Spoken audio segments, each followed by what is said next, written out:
just this month, my bill was like $138. Even at one phone call a week cost me $40 to $50 every month. I am living on a fixed income of SSI, so this is really a great hardship. Families are being punished. When they incarcerate your children, they incarcerate the whole family.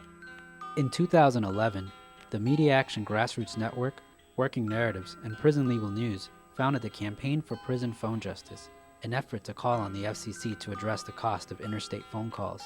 The campaign mobilized prisoners to send hundreds of letters. Advocates and families filled out postcards, met with elected officials, and signed petitions. Partnerships were formed across the political spectrum and with groups in the criminal justice, civil rights, and public interest community. The film distribution company Participant Media and director Ava DuVernay joined the fight through a social action campaign tied to the release of the feature film Middle of Nowhere. In an effort to push the FCC to act, the campaign hosted a historic rally outside of the Federal Communications Commission where for the first time, families of prisoners, elected officials, civil rights and faith leaders came together to call for an end to predatory phone rates. We're all held captive when predatory phone companies gouge our families. My son has been incarcerated now for over 10 years, and my husband estimates that in the time we spent over $25,000 on prison phone calls. My hero's not yours, you probably arrested them. Your schools probably neglected them. They spawn thoughts, you probably infected them. Feed us what you feed us, you can lay us next to them. FBI call it major crimes. Babies making babies cry.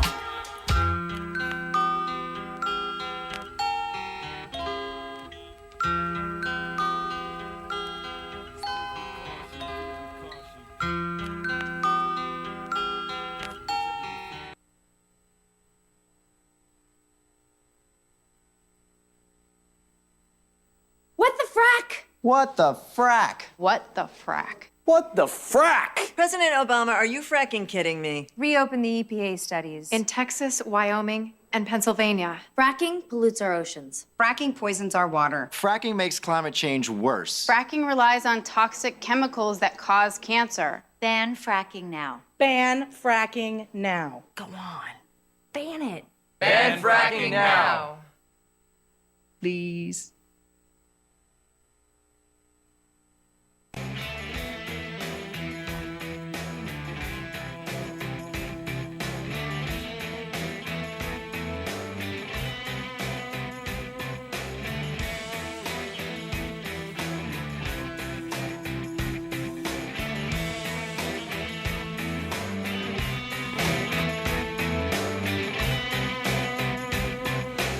What do you say, my fellow Americans? We got a show to do. Let's get right to it on this Tuesday, May 5. Good to see you today. Welcome to the Bill Press Show. Here we are in our nation's capital, Washington, D.C., that is, and our studio on Capitol Hill, right in the heart of the action here in Washington. Well, to the extent there is any action, Congress is out of session this week, but there's a lot going on. Over the pond, she has a name. It's a mouthful. She is officially Charlotte Elizabeth Diana. They figured out how to cover all the bases, right? Charlotte, after her grandfather and grandfather.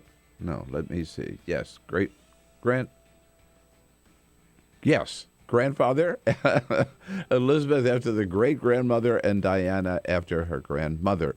So there you go. Here in this country, a little flare-up yesterday again of tension in Baltimore when a Fox News reporter erroneously reported that the police had fired at another unarmed black man. It turned out, no, it was the young black man, not the police officer, whose gun went off. He had a gun. The police were chasing him. His gun fell and went off. The Fox News reporter had to apologize, but what do you expect from Fox News? You don't expect the truth. That's why they call it faux news. Yesterday, Ben Carson jumping into the Republican primary. Carly Fiorina jumping in, says she's, as former CEO of Hewlett-Packard, she's ready to lead this country. She forgets we know she was fired as CEO of Hewlett-Packard. because she took that country down the drain, the company down the drain. And today, Mike Huckabee jumps in. It's getting so crowded, you need a program to follow them all. And another prominent political leader in Albany accused of corruption, criminal indictments fired against the Senate leader, Dean Skelos. So, lots to talk about today. You're going to want to give us a call. You know the number, 866-55-PRESS. Good to have you with us. Tuesday, May 5. This is the Bill Press Show.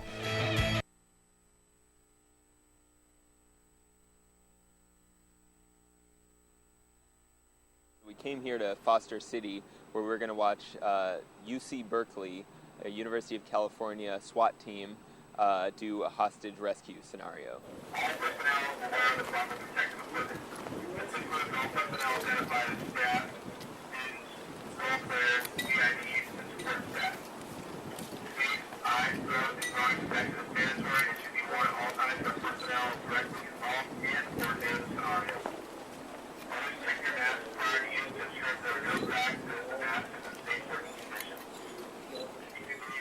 Should I put the water in there now? Yeah, go ahead. This is like some kind of chemical agent? Yeah. Copy, we're ready. I'm gonna get shot. I already know it, dude.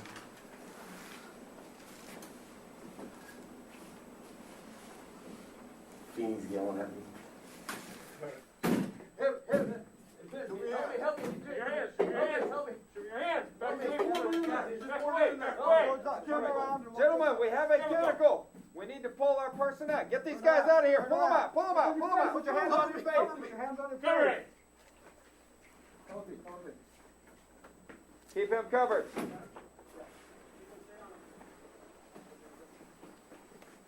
Your head up. He's got a shotgun back there. That's all right. Keep his hands up where we can. Hands on your face. Hands on your face. On your face. Someone cover me. I got a holster up, bro. Okay, pull him around the corner. Pick him up. Get him out of the building. Quickly. We've got this. Let's get that guy out of there. You, come towards us. Keep your hands on your face. Turn around. Face away from us. Back towards us. Quickly. Back up towards me. Quickly. Pull him out of the room. We're exfilling, Billy. Yes, we are exfilling. It's actually around 92, 94. There was an attack on the chancellor at his residence, which is on campus. And we realized at the time that we didn't have any resources to deal with that kind of threat when it took place. So, and I think about 15 years before, they had some kind of semblance of a SWAT team. So they regenerated the idea of activating a SWAT team. And then since then, you guys have kind of branched out to doing what kind of stuff? Well, since then, we train for everything. We train for every eventuality, barricaded subjects. Like I said, most of what we do is high-risk warrants.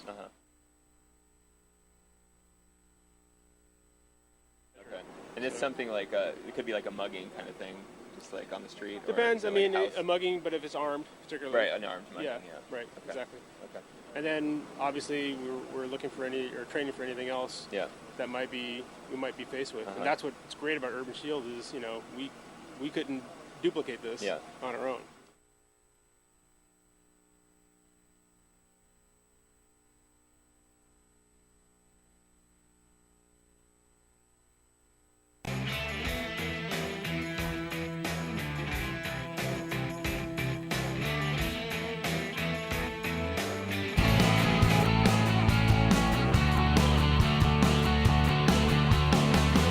Broadcasting around the nation, on your radio, on your TV, and online. This is the Bill Press Show. Carly Fiorina and Ben Carson. My God, I don't know which one I'm going to support. They're both so great. Hey, hello, everybody. What do you say? Here we go. Of course, Mike Huckabee jumps in today, so I guess that resolves it. Tuesday, May 5. What do you say? It's the Bill Press Show. We are here in Washington, D.C. I think we're up earlier than anybody else in Washington, D.C. And what the hell, the Congress is even out of town. So we got the town to ourselves today. And we invite you to join us for a wild ride across the headlines of the day. Here in Washington, D.C., around the country, around the globe, whatever there is news happening, we will tell you what's going on and ask you, what do you think about it? 866-55-PRESS is how you join the conversation. We are here with you on your local progressive talk radio station and proud to be your morning progressive radio show across the nation, coast to coast. We are proud to be with you on Free Speech TV as well, and thank you for joining us on DirecTV or the Dish Network on your satellite dish. And we are proud to be here with you worldwide on our video stream. Doesn't matter.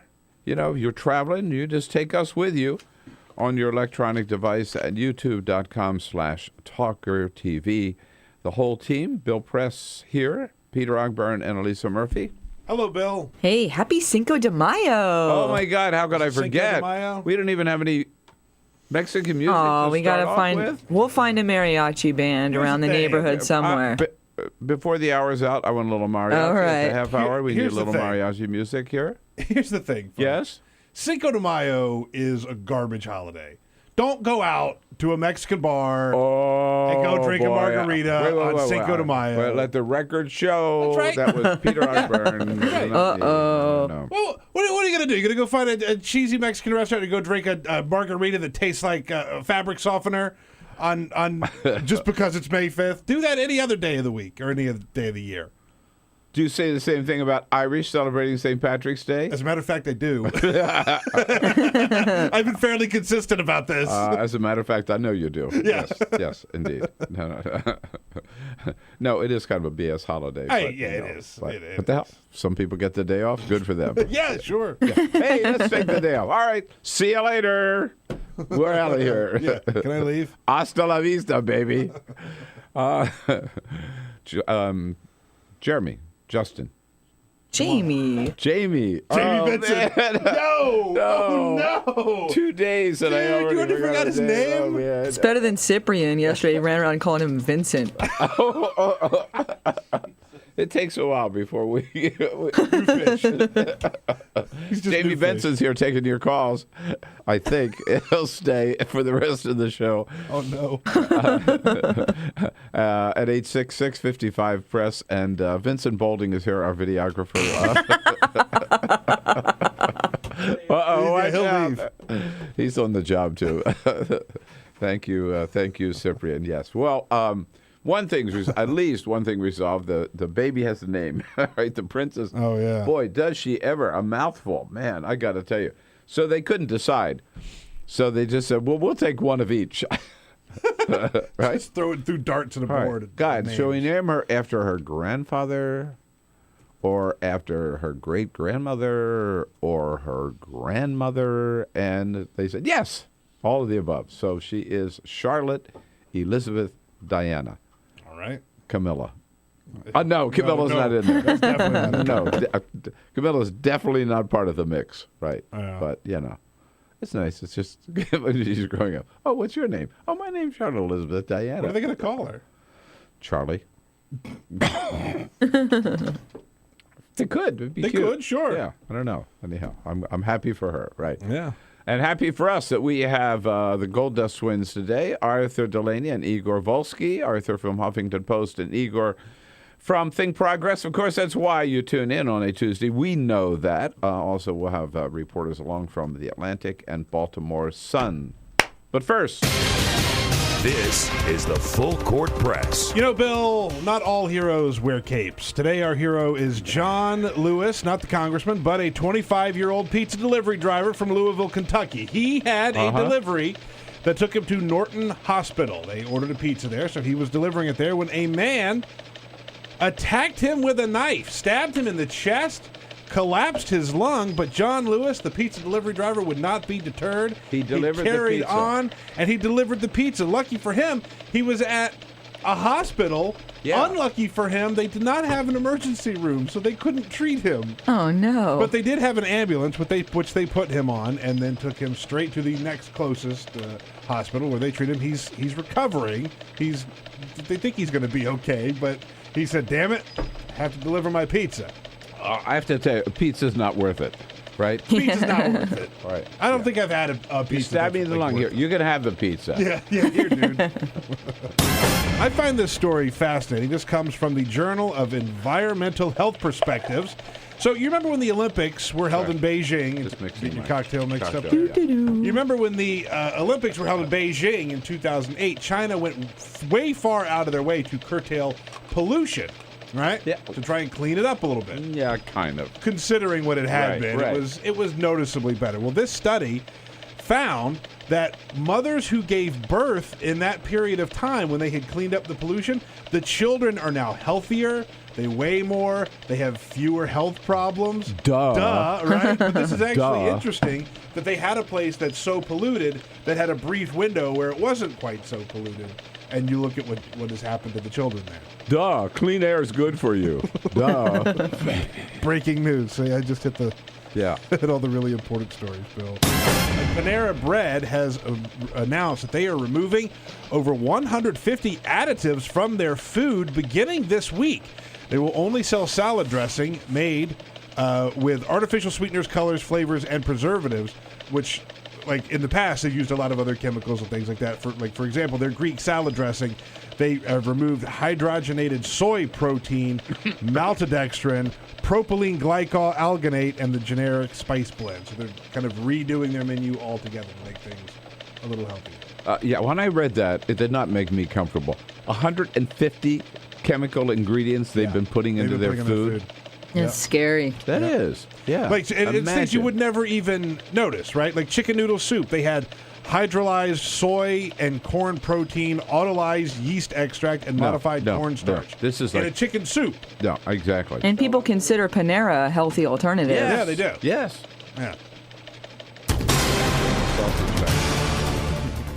Yeah, we want to start today on a very sensitive topic, okay? And I know we could get in trouble here, okay? So just warning ahead of time.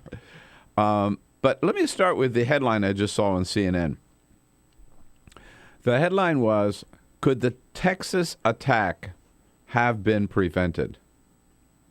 Yeah, if they didn't hold that damn provocative anti-Islamic event on purpose down in Garland, Texas. You know what I'm talking about? I mean, two terrorists, and that's what they were. This was a terrorist.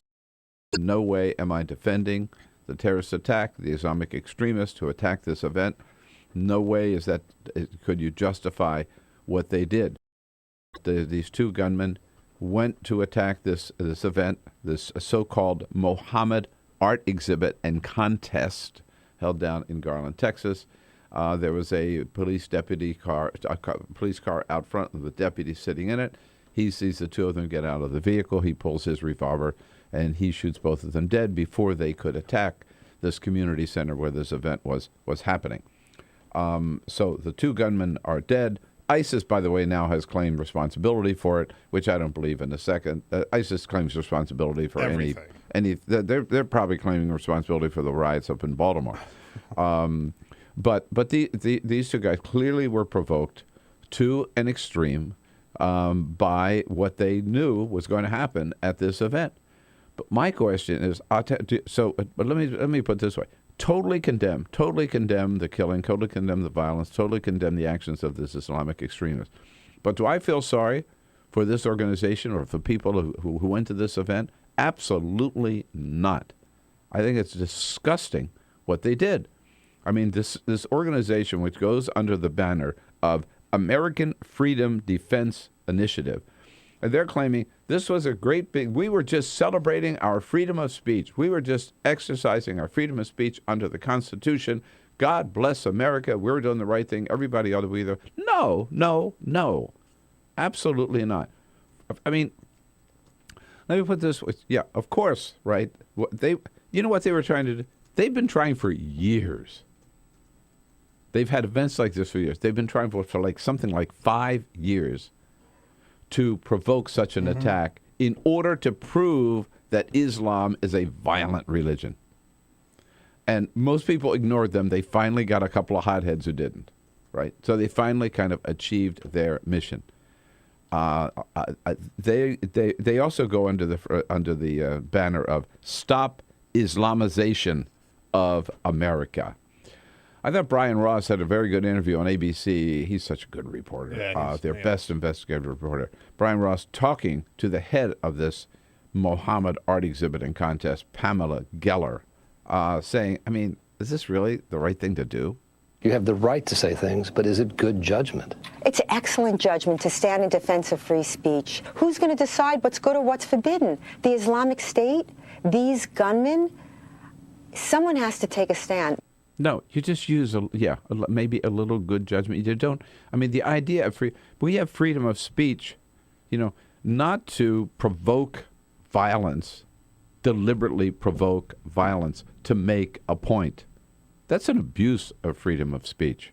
Yeah, Brian's right. She's got the right to say it, but really? You don't think maybe he says that you knew this was going to be offensive to some people? Do you accept that it was deeply offensive to many Muslims? I find a lot of the interviews that I do with the media to be deeply offensive. But do you accept that was deeply offensive to many Muslims? Not to freedom-loving Muslims, no. No, freedom-loving Muslims. They'll go along with it. They'll say, ha, ha, ha, God, it's so much fun for you to watch you make fun of our religion. Yeah, right. It's worth pointing out, this group has been identified by the Southern Poverty Law Center, who are the best in the country in terms of watching for hate groups, hate organizations. They've been identified as a hate group by the Southern Poverty Law Center long time ago. In fact, Linda Sarsour, who is with the Southern Poverty Law Center, says, she's a Muslim activist, makes a very good point, that this organization bears some responsibility for what happened. I do not contest her right to have this event. I don't contest her right to free speech. All I'm saying is that I think she should take responsibility for the consequences of her actions. Now, I know because of Islamic extremism and because of ISIS and Al-Qaeda, right, it's sort of the coin of the realm right now to consider Islam a violent religion and to consider all Muslims terrorists. Thank God George W. Bush as president and President Obama as president have both tried to put that idea down and not give it any credence at all. But there are people who believe it, and the people who came to this event actually believe it. But remember, this was a contest. This was a contest where people competed to draw the most ugly, vile, whatever, outrageous cartoon of Muhammad. What were they expecting? And think about the reaction that would have been on Fox News particularly, but across the media. If this had been a contest, let's see who can draw the weirdest, funniest, most outrageous, most pornographic cartoon about Jesus. And we'll have this, where are we going to have this? Maybe at the Vatican, outside the Vatican? I don't know, or in Jerusalem. Or how about if we go to Hasidic part of Brooklyn and let's have a big contest, and who can draw the most stereotypical cartoons of Jews? Imagine the outroar, right? Condemned on all sides. Yeah. As I think we ought to condemn this group. I'm not saying shut them down. I'm not saying that, again, they don't have a right to speech. I'm saying I think there are two sides to this event, and the organizers of it get no sympathy from me. And I think they do bear responsibility for what happened on Sunday or Saturday or Sunday, this weekend at any rate. So let's talk about it here. 866-55-PRESS. I understand feelings are strong about this, and it's hard to even talk about it without being accused of us being a supporter of terrorism. No. I think we can say, without defending the violence at all, with no excuse for it whatsoever, not defending the event either or the organization. Is this what freedom of speech is all about? I guess is a basic question. 866-55-PRESS. Here we are on a Tuesday morning. This is the Bill Press Show.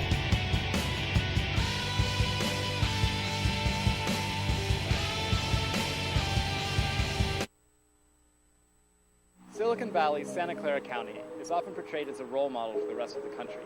The county has some of the highest salaries and most expensive real estate in America, thanks in large part to the phenomenal success of tech companies such as Google, Yahoo, Intel, Adobe, and of course Apple, the nation's wealthiest and most profitable company. But Santa Clara County also has a more unseemly distinction. I'm standing near downtown San Jose, inside what is by some accounts the largest homeless encampment in America. The jungle, as it's known, occupies a 65-acre stretch of creek where about 300 people live in makeshift structures. It's less of a homeless encampment than a full-blown shantytown. This being the largest homeless encampment in the United States, and with us having Silicon Valley with Steve Jobs and all this cash, we're not supposed to have this kind of homeless problem. You know what I mean? I done been shot with a pellet gun like 4 times, attacked with baseball bats, my house set on fire. This is like hell on earth. I mean, this is like something you will not see. You have to see to believe, actually. It's like fourth world conditions.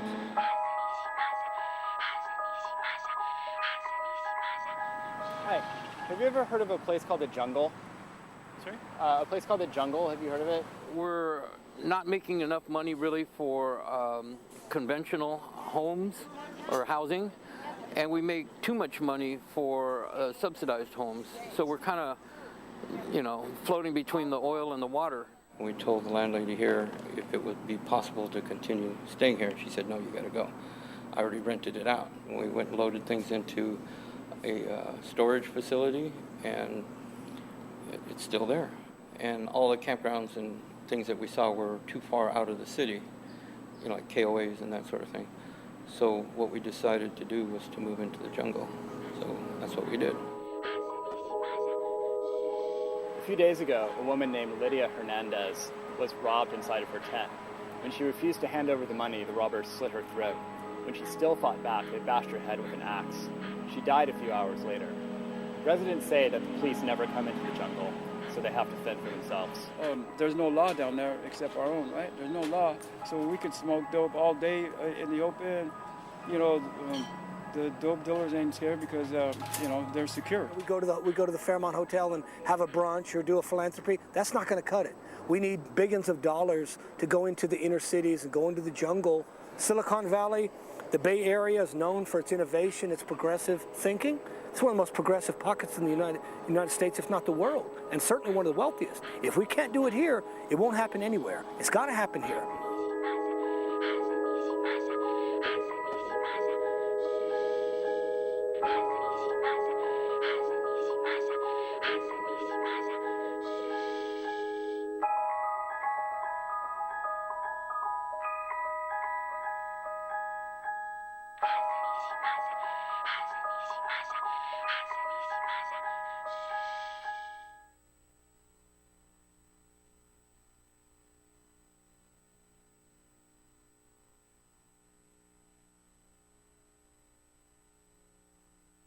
What the frack? What the frack? What the frack? What the frack? President Obama, are you fracking kidding me? Reopen the EPA studies in Texas, Wyoming, and Pennsylvania. Fracking pollutes our oceans. Fracking poisons our water. Fracking makes climate change worse. Fracking relies on toxic chemicals that cause cancer. Ban fracking now. Ban fracking now. Go on.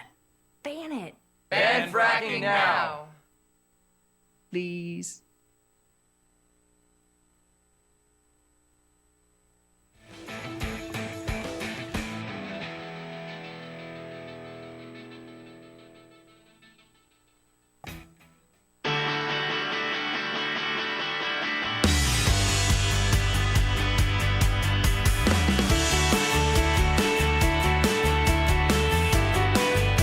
This is the Bill Press Show. 26 minutes after the hour here on a Tuesday. Does the group that sponsored this Mohammed cartoon contest bear any responsibility for what happened and the attack on their event over the weekend down in Garland, Texas? Could it have been prevented? Yeah. They'd used any judgment and not held the event. 866-55-PRESS is our toll-free number. Kim from Central Ohio. Hello, Kim. Hi, Bill. Hey. Yeah, I agree totally with you. Just because you can do something doesn't mean you should do something. Don't we teach our kids that?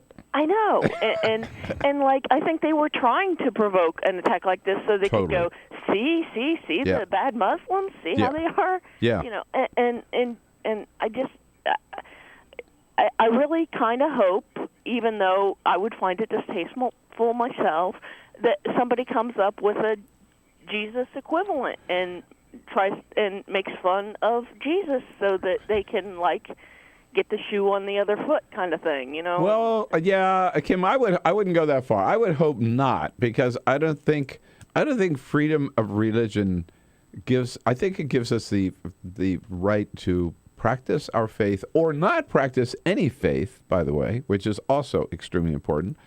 But that doesn't necessarily mean that we just go around making fun of everybody else's religion, right? I mean, I do think that's, again, it's permitted. I don't think it's smart, and I don't think it's what our founding fathers had in mind. And, Anita in San Antonio, Texas. Hey, Anita. Good morning, Bill. Hi.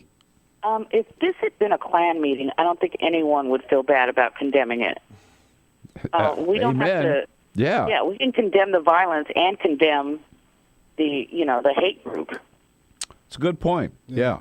And I think that's a really good point. Look, clearly there's no reason for anybody to attack somebody else just because they're getting made fun of. But like when their whole point of this group holding this Draw Mohammed thing, they're looking for it. They wanted this to happen on some level. Right. I mean, the best response to an event like this is to ignore it. Not for the media to give it any attention, not even a peaceful protest outside of it. Just ignore it and hope that they would go away.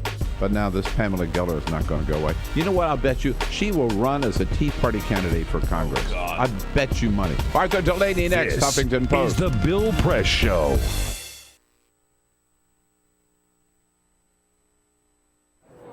Officer, were you the one who arrested me? You gonna shake my hand?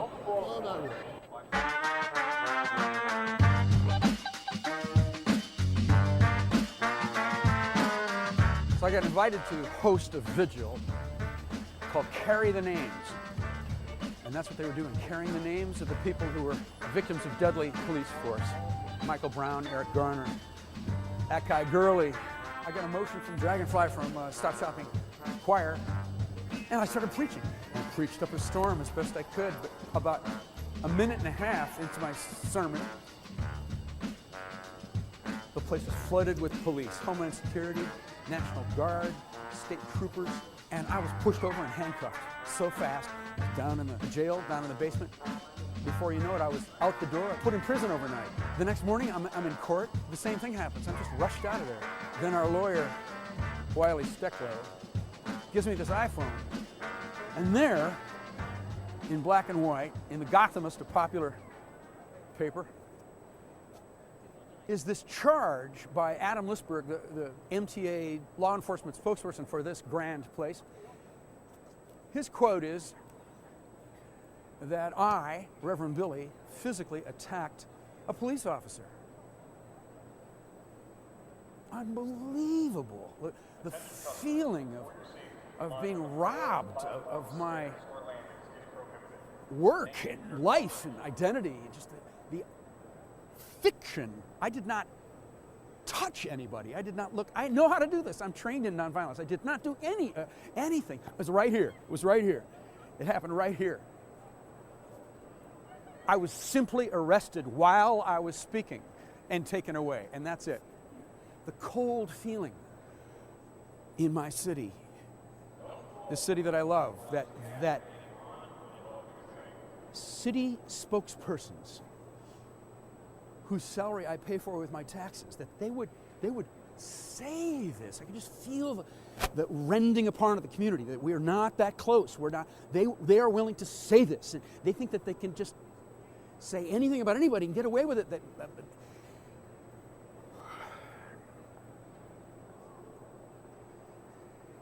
So we have something in the Church of Stop Shopping called radical forgiveness. Amen? Cops and bankers love their children. I forgive the police. We gotta love them too. Cops and bankers love their but I'll stay radical. Love their brothers, we gotta love them too. But we'll wake up every morning forgiving each other, reaching out, touching, telling stories, having humor, being in a community together, sharing our children, sharing the streets, sharing the climate, being in the city together.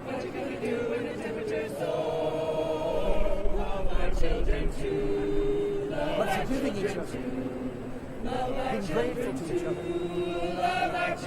helping each other out, living together, living together. I got a daughter just turned 4. What do we do in the superstore? What do we do with the blood and the gore? The water's rising through our door. Love our children too. Love our children too. Amen. Earth-alleluia.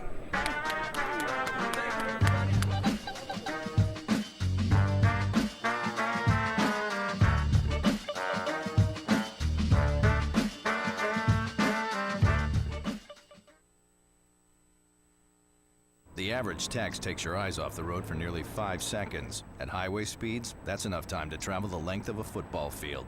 Stop the texts, stop the wrecks.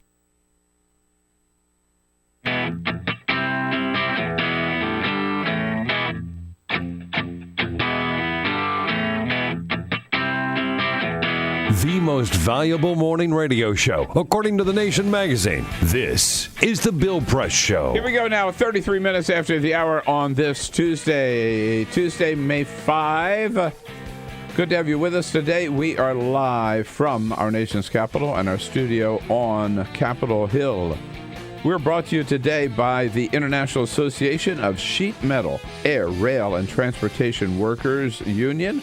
If you put them all together, sheet metal, air, rail, transportation, the SMART Union. Good men and women of the SMART Union under President now Joe Sellers, the new president, giving a fair day's work for a fair day's pay. You bet you can find out more about their information at their website, smart-union.org. It is Tuesday. He's here, Arthur Delaney from the Huffington Post. Arthur, always good to see you. Thanks for coming in. Good morning. Your fan base very happy that you're out there. They're out there. Have you been? Oh, we've been talking about the killing in Garland, Texas, at the Mohammed Art Exhibit and Contest. We got one more call about that before we move on. Is that okay with you? Yes, please. All right, Kevin in Chicago. Hey, Kevin. Hey, Bill. How are you? Hi. Fine. Wanted to get you in here. Yeah, hey, never mind having an event mocking Jesus. They get their undies in a bunch when they force them to take down a Christmas scene off of government land. You know, I mean, they can't accept the fact that, you know what, you want to talk about freedom of religion and freedom of expression. Hey, you know what? How about the freedom to have no religion? So you know what, you right-wing whack jobs, okay, I have just as much freedom to not recognize religion as you do to recognize. That, to me, that's what freedom of religion is all about. Season's greetings, Kevin.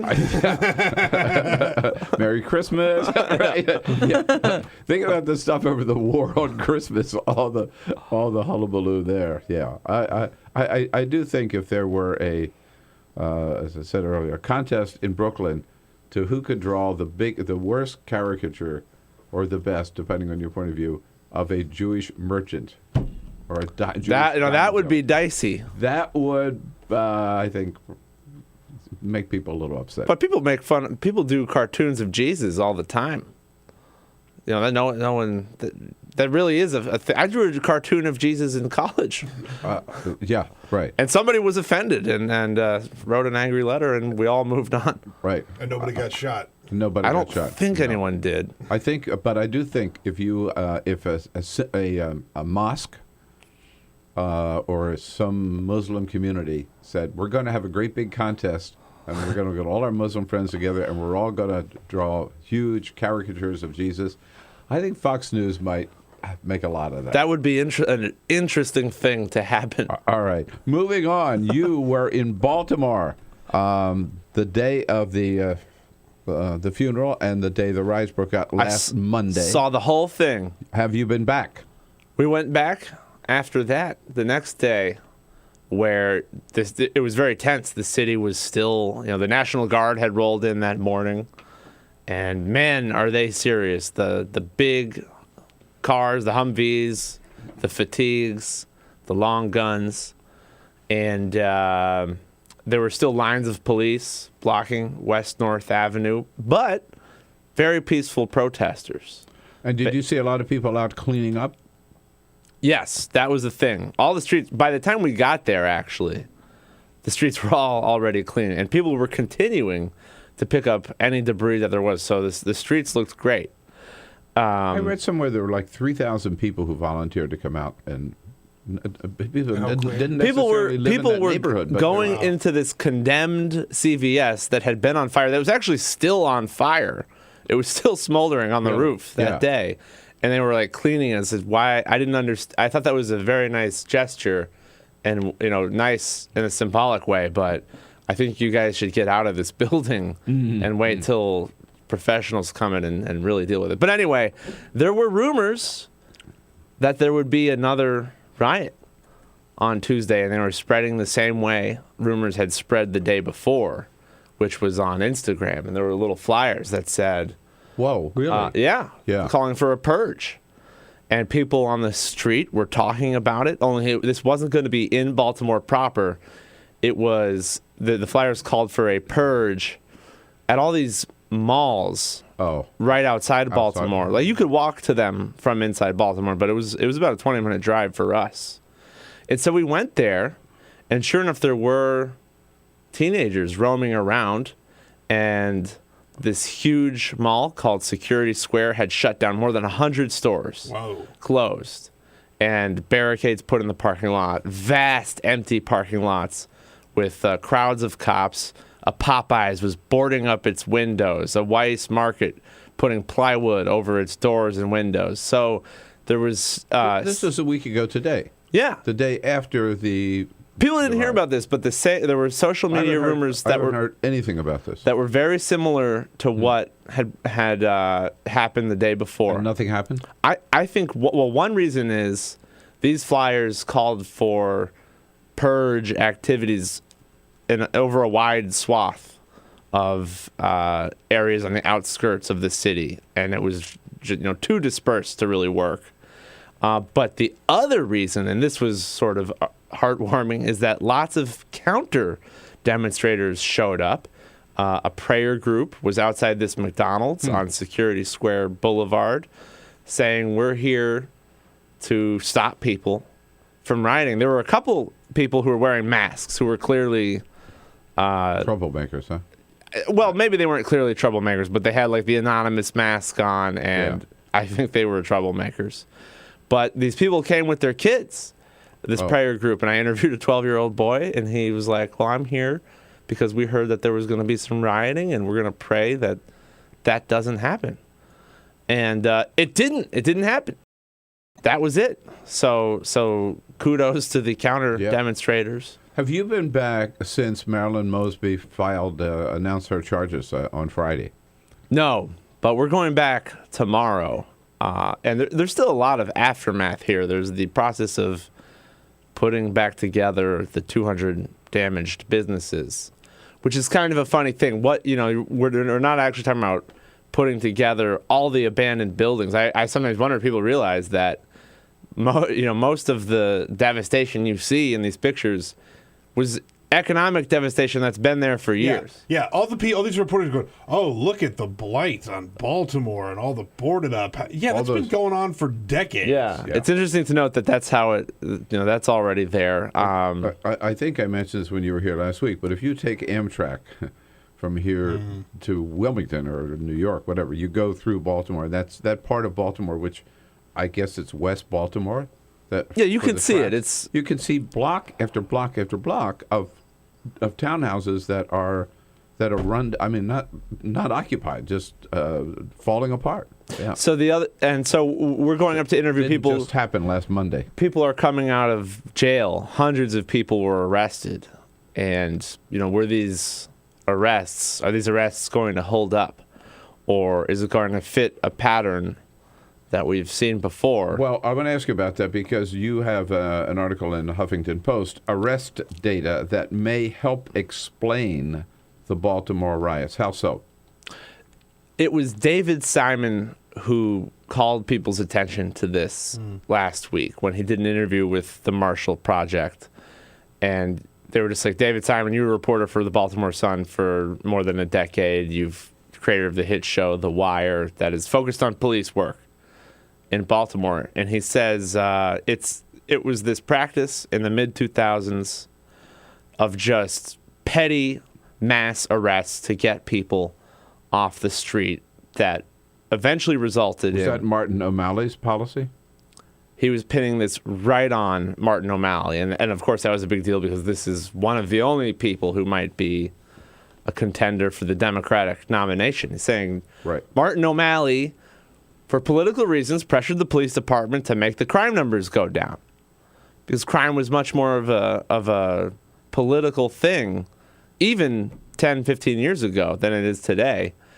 And so he did that, and the police department was just sweeping the streets, arresting people for not that much, and it resulted in a class action ACLU lawsuit alleging a pattern of improper arrests. In 2005, of 75,000 people arrested, 25,000 weren't charged. So you just falsely arrested those people. And it's stories like a guy was walking down the street. So 1/3 of all arrests were like the Freddie Gray arrest, no reason to arrest them, right? Exactly. So that resulted in... That is stunning. And that helps you understand when you're talking to people who are protesting. You can also see where that might provoke a little hostility in the community. And this is what the people who are protesting, Peter? Yeah, we're always saying is, we're mad about Freddie Gray. I've been beat up by police, or I've been falsely arrested, or somebody I know has had that experience. And I thought that was what was really animating these protests. When people talk about, well, it's also the poverty and this much broader economic problem. Sure, but don't lose sight of the fact that there is a serious question of how the police have been going about their business. And the Baltimore Sun had a great report last year that revealed a pattern of police brutality resulting in $100 million in settlements over just a few years. And it's a story like, a guy's in a convenience store, police come in and punch him in the face. And he sues, and they allege, well, maybe he poked himself in the eye. So you've got a police department that has a record of violence, false arrest, brutality that goes back years and years, right? I think that is the most... I think it's really helpful just to know that. And a police department that's 40% black. Right, so it's not not the dynamic we had in Ferguson. So having a police department that is more representative of the community is not necessarily a panacea. Doesn't necessarily give you the police department that you want. Arthur Delaney here from Huffington Post, fresh from the streets of Baltimore and on his way back. You want to weigh in? This is a chance. Got a question or a comment? 866-55-PRESS. Good to have Arthur with us today. We'll be right back and continue our conversation. On your radio, on TV, and online. This is The Bill Press Show.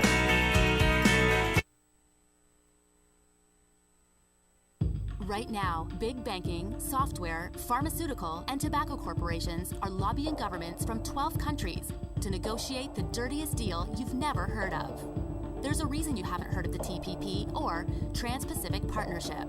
There are some major corporations and government officials that don't want you to know what's in the deal. For one, our food safety standards, environmental protections, and local labor laws could all be threatened under the TPP. We could all be forced to pay significantly more for the medicines we need, and you could be fined or even sent to jail for downloading copyrighted content on the internet. How will they know if you do it? Because your internet service providers could be required to watch your online activity. But that's not the scariest part. The TPP gives corporations the power to sue our government in secret tribunals over any law or regulation they claim affects their expected future profits. Don't believe it? It's already happening. Recently, after our government said an American pharma corporation's drug price-raising patents were not legit, The firm sued Canadian taxpayers for a staggering $500 million.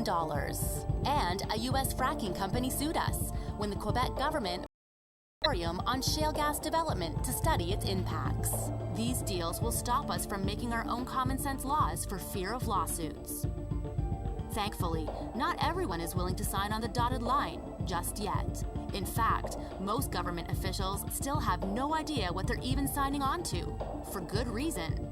In the U.S., Democrats and Republicans alike are uniting to oppose a fast tracking of the TPP, demanding open debates and negotiations instead. Elected officials in Canada and everywhere should be doing this, and it's our job to make sure they start showing some backbone.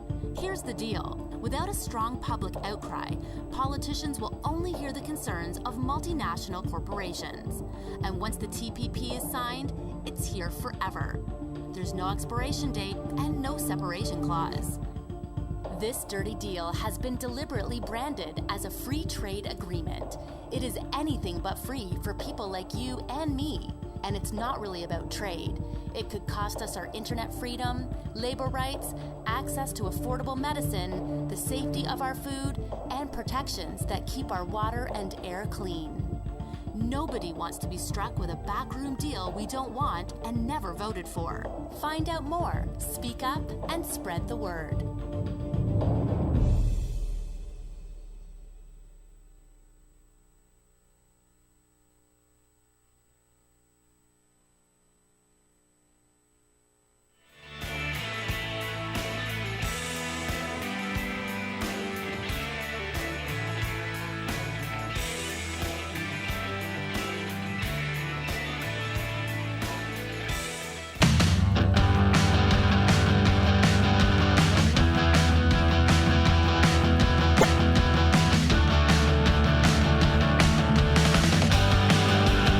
The most valuable morning radio show, according to The Nation magazine. This is The Bill Press Show. 12 minutes before the top of the hour here. Our first hour together on this Tuesday, May 5. Arthur's twin brother, Igor Volsky, comes in at the next at the top of the next hour. Igor. Prince Igor. You guys get along? Yeah. Yeah. Oh, okay. Yeah, we're friends off the field. Keep them separated when they get out of the studio. You know? We're friends on and off the field. Oh, all right. That's good. That's good to know. So you have a story coming out in Huffington Post today that we can get an exclusive early peek. I have a preview for the Bill Press listening audience exclusively. All right. And the story is about exclusives. We should put that banner up. Exclusive. Yeah.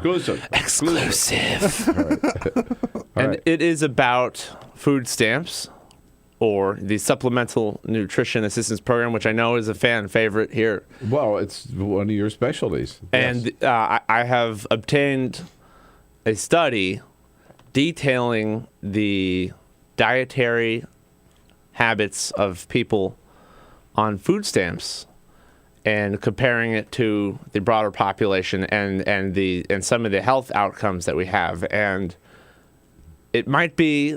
I would imagine they're not eating very healthy food on food stamps. Well, it's... because they can't afford it. Right, yeah, healthier food's more expensive. It actually depends how you look at it. If you just look at people on food stamps, you are right. They have slightly worse diets, and they are more likely to be obese.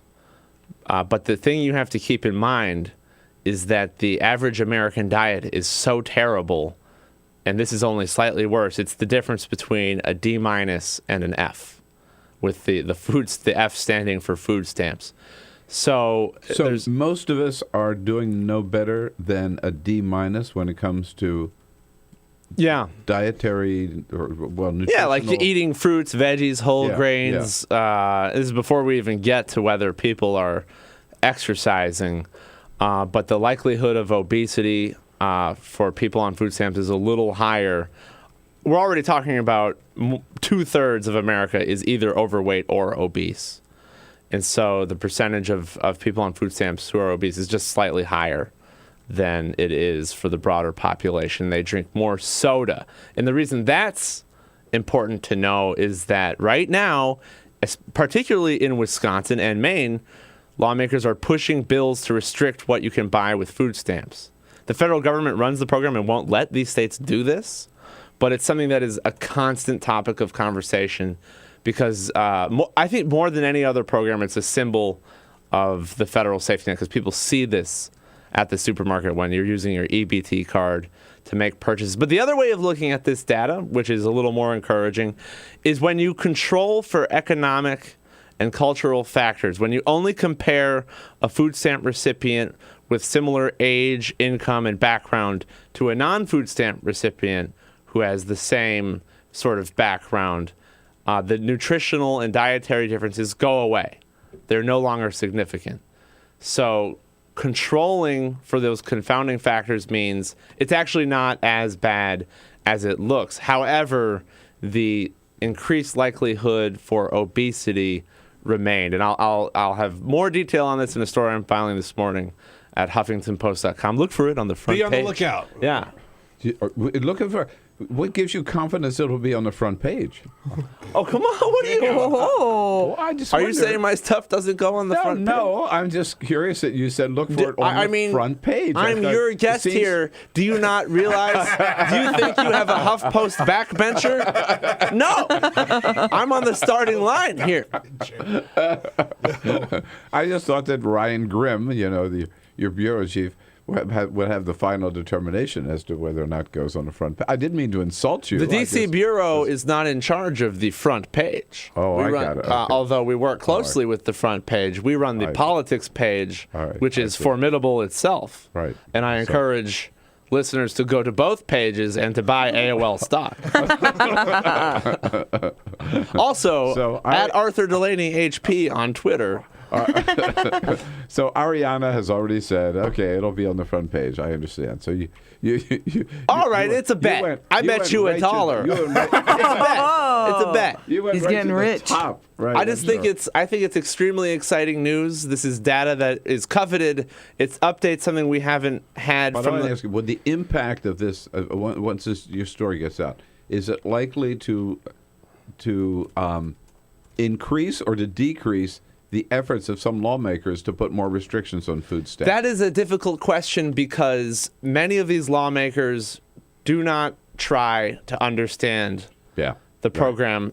They're state lawmakers. It's a federal program, and some of these proposals are, to be honest, totally lazy and not intellectually rigorous, like the one in Missouri. But I think the ones in Wisconsin and Maine are a little bit more thoughtful. Mm-hmm. And one more thing I wanted to note. Arthur, save it for next week. Okay. I'll see you on the front page. All right. Sorry, we're just out of time. Oh, man. Love you, but out of time. Thank you, Arthur. Thanks for coming in. All right. See you next Tuesday. See you in Baltimore. Thank you for having me. All right. This is the Bill Press Show.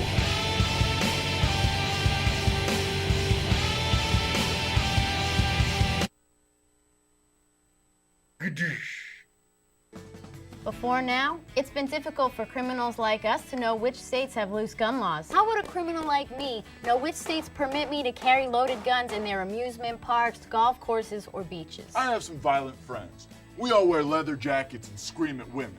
And we want to find out which states we can buy and sell guns easily. CrimAdvisor.com. That's the site to find out where it's easiest for felons and fugitives to buy, carry, and even traffic guns. That's why I love Arizona, where I can go see the beautiful Grand Canyon and carry a loaded gun without even having to get a background check. You would fail that background check. I'm sure of it. Now, what about a road trip? What states can I go to fill my trunk with guns and take it back home for my even more dangerous friends? CrimAdvisor has a list for that. That's so unreasonable. Our traffickers' top 10. Nevada. What happens in Vegas may have to stay in Vegas, but your guns don't. Bring them over to California and sell them. The market up there is hungry for guns. I understand that CrimAdvisor.com will tell me which states really cater to us criminals and creeps, but what about the states where we're not so welcome? The ones that don't get us? I don't even like saying the name of these states, but California, Connecticut, Maryland, and New York all have laws to keep guns out of the hands of people like us. I want to shoot California so bad. Boo, California. Boo, go home. Wow. CrimAdvisor.com has all this information? Sure does. CrimAdvisor.com. Plan your perfect getaway. Oh, like TripAdvisor. Oh.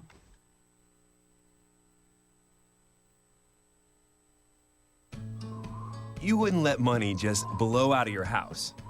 So when your AC or heater is on, make sure the doors, windows, and fireplace flue are shut tight. If you're headed out, turn down the AC or lower the heat by 10 degrees. And always keep your water heater set at 120. A little bit of common sense goes a long way. Get more great tips at energysaver.gov. So, I'm kind of new here, but I've noticed a trend. My human does this funny thing where she goes around and gets all my toys, and then she hides them in that basket by the door. You know, but it's always the same basket, and it's always in the same place. And then she acts so surprised when I find them, but, you know, she's putting them in the same basket. Again. It's like, hello? That's where you put it last time. You were the worst at hide and go seek.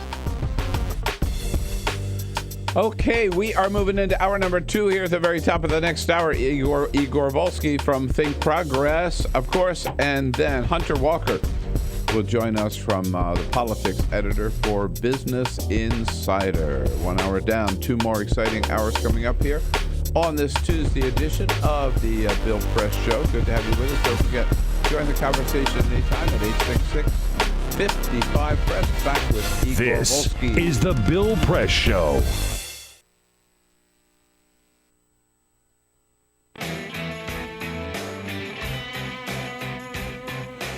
What do you say, my fellow Americans? We got a show to do. Let's get right to it on this Tuesday, May 5. Good to see you today. Welcome to the Bill Press Show. Here we are in our nation's capital, Washington, D.C., that is, and our studio on Capitol Hill, right in the heart of the action here in Washington. Well, to the extent there is any action, Congress is out of session this week, but there's a lot going on. Over the pond, she has a name.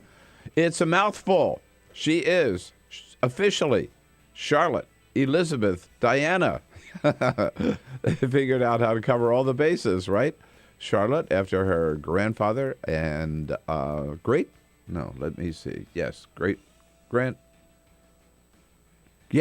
grandfather. Elizabeth after the great-grandmother, and Diana after her grandmother. So there you go. Here in this country, a little flare-up yesterday again of tension in Baltimore when a Fox News reporter erroneously reported that the police had fired at another unarmed black man.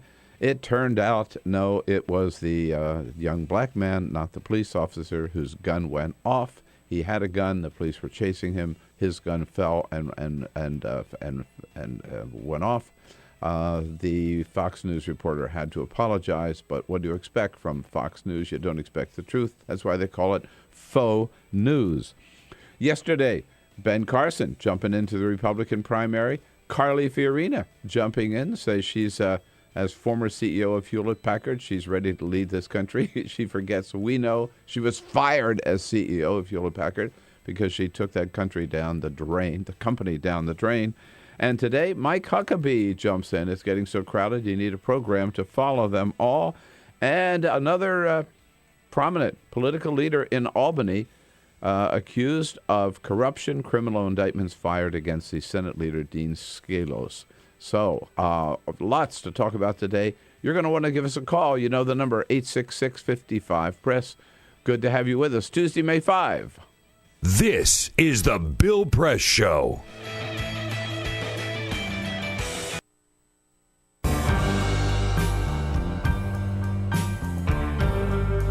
I'm a Piston fan. Their slogan was, we come to work. That's what Detroit about. That's why they used it. It's a team thing. They won 2 championships. There was no star.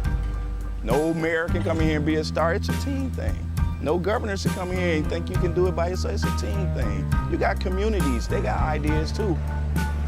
The only thing wrong with Detroit, people have lost hope here. Residents, city workers, so much corruption, they lose hope. But I grew up here. I love this city. I think it can come back.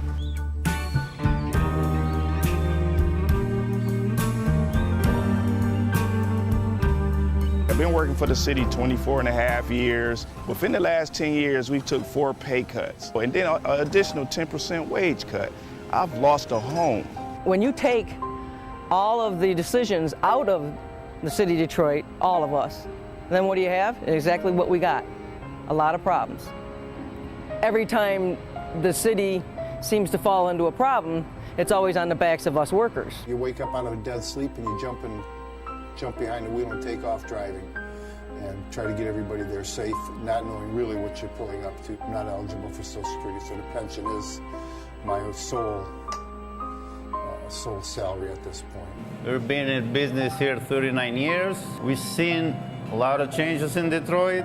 The area was a lot of industry, a lot of city workers. It's getting very tough for the city workers. It's getting tough for us as a business people. Response times are increasing because of the closing of companies, which takes your insurance rate through the roof.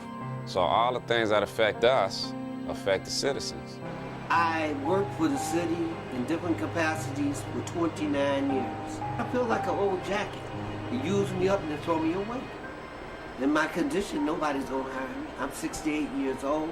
Half the times, I can't get my blood pressure medicine. It's either feeding myself blood pressure or paying bills.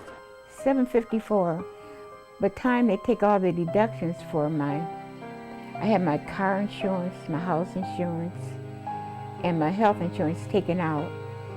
So the time they take all that, I'll get about $300 after they take all that out. I don't understand it. I can't see how the governor's allowing this to happen and what they're doing and they want to blame it all on the seniors. Not only the seniors, but the city workers. And we worked hard. I know I worked hard. I've been in Detroit since 1946. I was 14 years old when I came in. I don't live large at all. I wish I could. I don't know when the last time I've been shopping. I only get $1,100, and I'm 81 years old, and I need every penny that I can get and that I do get. And I'm very, very upset about the idea of them taking away my pensions that I worked 30 years for. I think it's terrible that they talk about Detroit like they do, because Detroit has been very good to me. I have a lot of city workers coming in with their uniforms on, Detroit Water Department, Police Department, Fire Department. I get a lot of people, the Border Patrol come in. So if I lose that customer base, I'm going to be in a position where I might have to close down. If they take away their pensions, if they start cutting jobs, it's going to cut into a large percentage of not only our business, but other businesses that are in the city of Detroit. We're here. We've been here for 26 years. We're still trying to do business in the city. Detroiters are survivors. They tough. They adapt. But only can do so much when your politicians ahead of you and we're not on the same team. We're not going to let Detroit be erased, bulldozed to where we're going to fight to the bitter end. Detroit going to survive.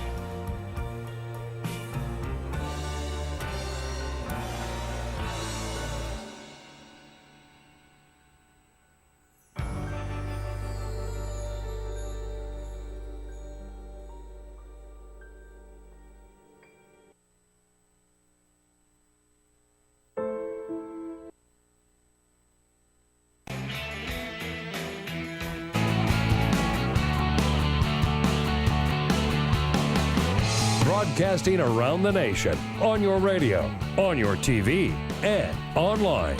This is The Bill Press Show. Meet Charlotte Elizabeth Diana. Yeah, what a mouthful. She's covered all the bases with the name of that new princess. Hello, everybody. What do you say? Tuesday, May 5. It is the Bill Press Show. Good to have you with us today. We are here in our nation's capital, and we are here with you everywhere on this great land of ours. Coast to coast, we got it covered on your local progressive talk radio station. Good to be there with you on Radioland, on Free Speech TV. Good to be there with you on DirecTV or the Dish Network, and worldwide on our video stream, youtube.com/TawkrTV. Half the time he's here, he's sitting in this chair. The other half, he's sitting across the desk from me. I always have the feeling he's about to leap across the desk and knock me off my chair. Igor Volsky, managing editor of Think Progress. Hello, Igor. Good morning, Bill. People have also called me a royal baby, so that was a very appropriate introduction. That was just me on Friday. Yeah. The Prince Igor, our royal baby, Prince Igor, in here today, right, with our team. Peter Ogburn and Elisa Murphy. Hello, hello. Hey, good morning. How about it? Yes.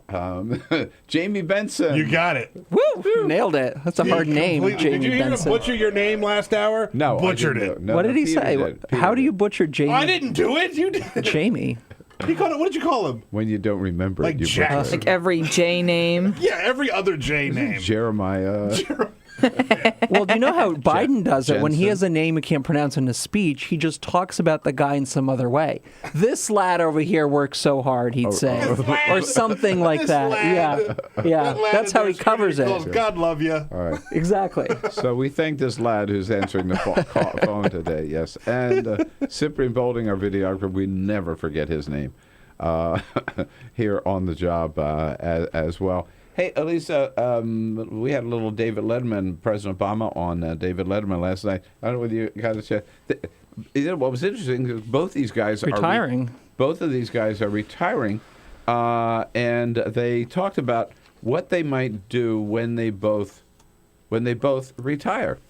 What will you do when you're not president? Well, I was thinking you and me, we could play some dominoes together. And Dominoes. You know, All right. We can, go to the local Starbucks and swap stories. Yeah, go to the local Starbucks. Talk about, boy, that's worth about $10 million in publicity, right? Yeah, right. Yeah. Obama and Letterman hanging out in Starbucks. People going from Starbucks to Starbucks searching for the two of them. Is this the one that they're in? My advice would be there are better coffee shops than Starbucks. Fighting words. How about Peregrine right downstairs, huh? There you go. All right. We got it. And lots to talk about with Igor Volsky here. Hunter Walker from Business Insider joins us, and then reporters for The Atlantic and Baltimore Sun in the next hour.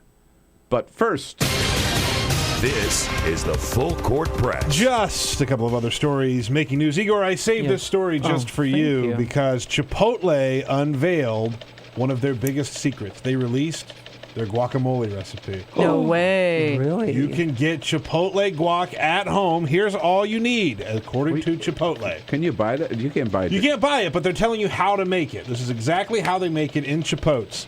2 ripe Hass avocados, 2 teaspoons of lime juice, 2 tablespoons of cilantro. Notice I said lime juice, not lemon juice. Igor.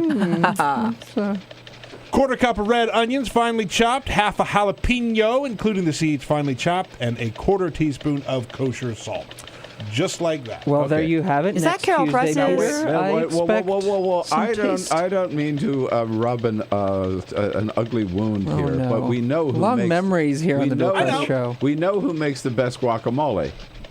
We had a guacamole. It's Carol. We had a guacamole cook-off here a couple years ago. Did. And Hi, Carol. Press Igor won. was one of the judges. It's delicious. It was delicious. Still remember, every time I eat guacamole, I say it's not as good as the Carol Press guacamole. Every time. There you go. Good. Even at Chipotle. Even at Chipotle. Exactly. That's right. Anywhere I go. I heard guacamole is better than Chipotle's. I just want to say, this is almost identical to my recipe. So, I remember. I don't really care what you know. I don't really worry I about what you remember like. your I know what the recipe. I people remember a like. lot of salt. I remember. That's all I remember is a lot of salt. A lot of salt. Yeah. I use a quarter. Oh, is that so? Quarter teaspoon is what I use because that's what Chipotle. So the people have spoken, Igor. That's all I'm going to say. People have spoken. You lost. I know it's true.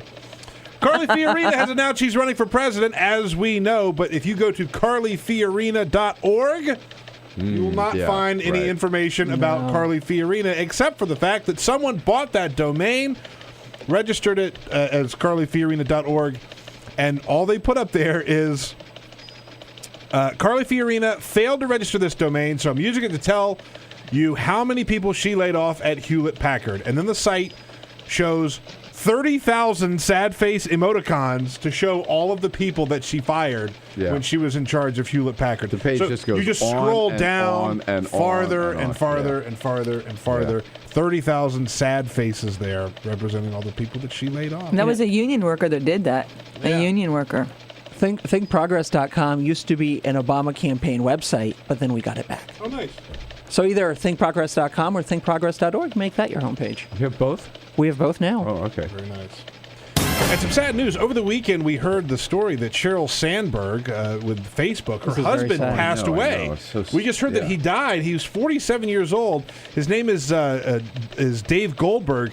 He passed away. We weren't sure why until we found out yesterday. He fell off of a hotel gym treadmill and hit his head, and nobody found him for a couple of hours. So he died from blood loss. They took him to the hospital, and he just didn't make it. Horrible story. He was also the CEO of SurveyMonkey.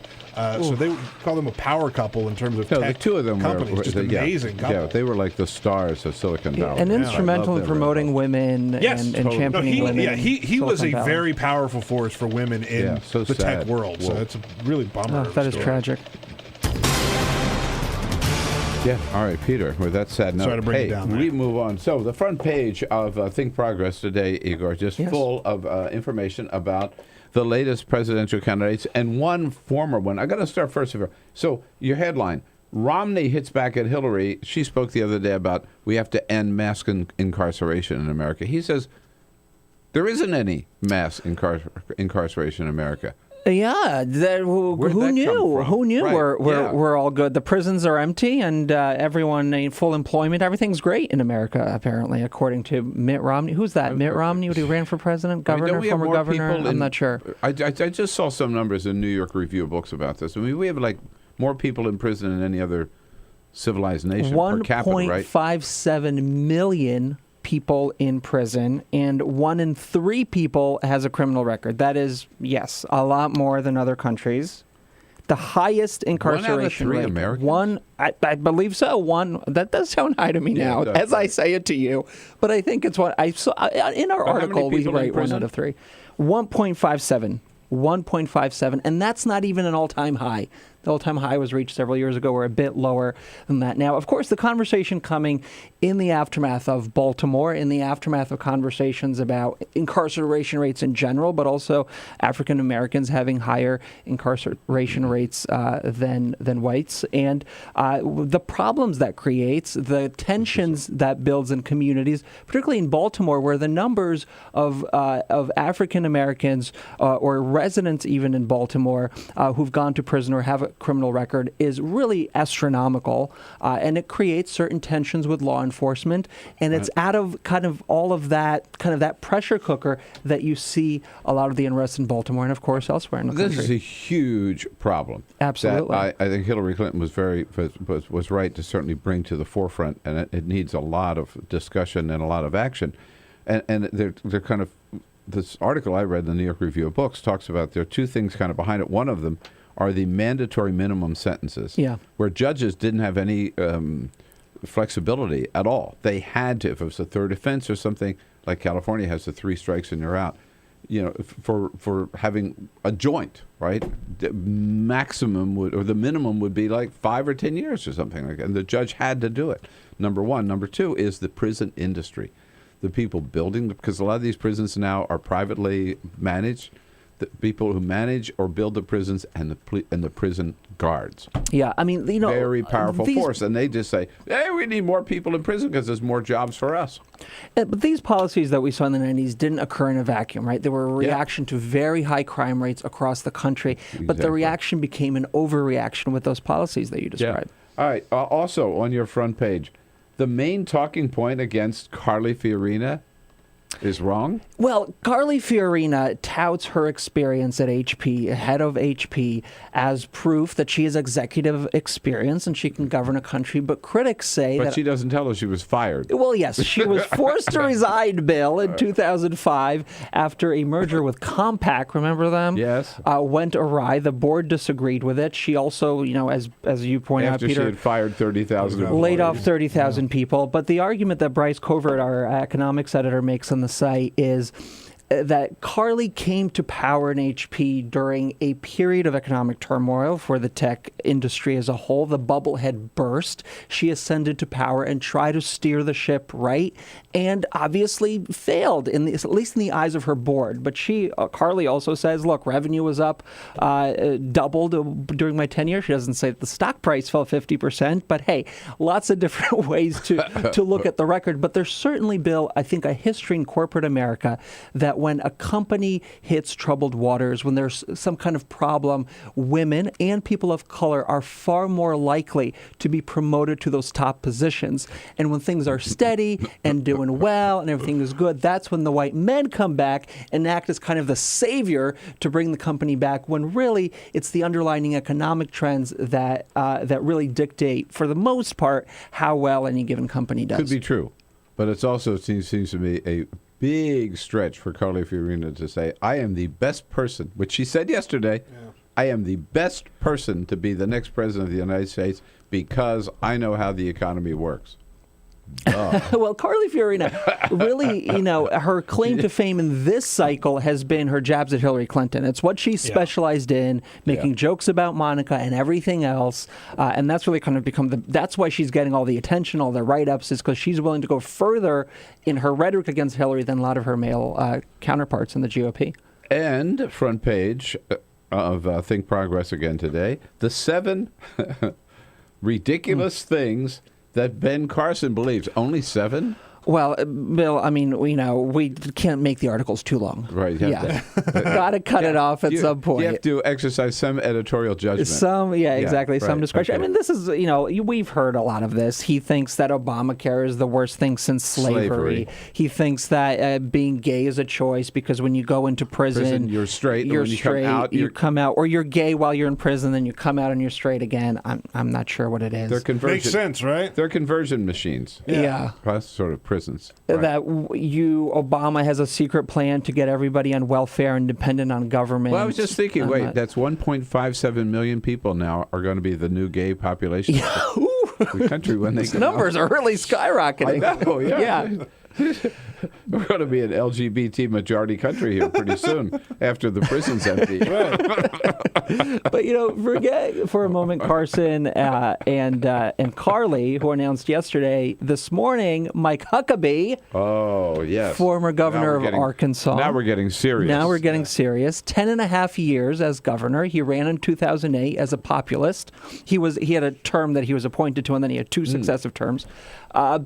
Announcing at 10 o'clock this morning in Hope, Arkansas, right. That he's in it again in 2016. A man from Hope. Oh, yes. But it's going to be interesting, Bill, because he had a pretty good run as governor. He was well-liked. At the end of his term, he was named one of the best governors in America. But... By whom? By Time Magazine, and I think by Governing Magazine. Huh. However... he can't run on his record as governor. Because? Partly because it's far more liberal and progressive than Republicans would like. And so for a man who... How funny is that? Yeah. It's amazing. For a man who greatly expanded health care in Arkansas for children, the uninsured rate in Arkansas for children went from 20%, Bill, to 6% under a program he designed. He greatly increased funding for schools after a court decision said, you gotta do that, and he paid for it by increasing taxes. And did it happily and willingly, and expanded pre-K in that state as well.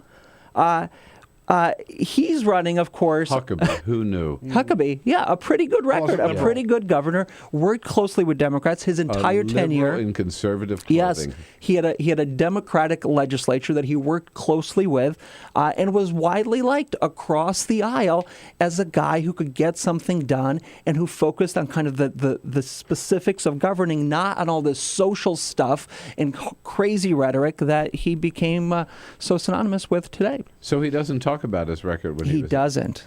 He does not. He did briefly in 2008. The Club for Growth guys kind of went after him for raising taxes, and he defended those tax increases, saying, I did what I had to do to get our schools in a better footing and to give children health care, and I'm not going to apologize for it. And I wonder if he's going to say the same thing today as the party has become so much more conservative. Some of his opponents will point that stuff out. Sure. Oh, absolutely. But but will he get to that phase where opponents are going to be pointing things out about him? Yeah. He can raise small money. The question is, can he go after the big dollars? Remember, he won the 8 years ago when he ran, wasn't it? He didn't run the last time. That's right. 2008 was the last time. 8 years ago, he won the Iowa caucus. The Iowa caucuses, and I believe 3 other contests as well. Igor Volsky is here. We are all over the place talking Ben Carson, Carly Fiorina, Mitt Romney, and Mike Huckabee announces today. Love to hear from you at 866-55-PRESS. This is the Bill Press Show.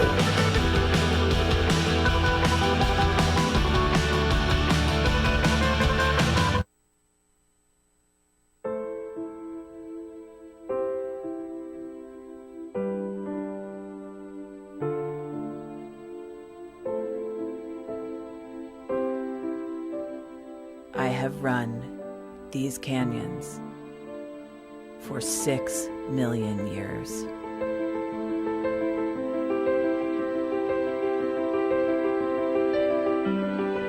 I have traveled from the Rocky Mountains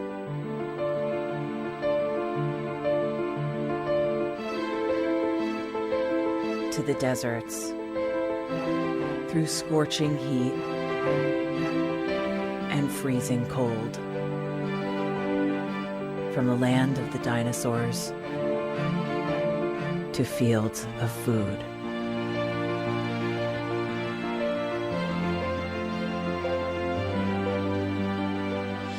I lend my hand to 7 states, 2 countries, 9 national parks, and 36 million people across an arid West.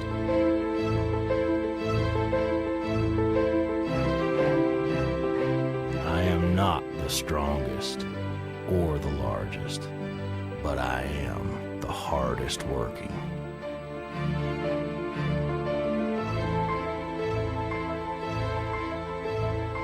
People love me.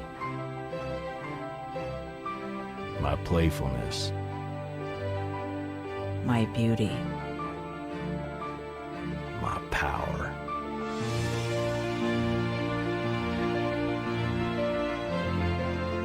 my life.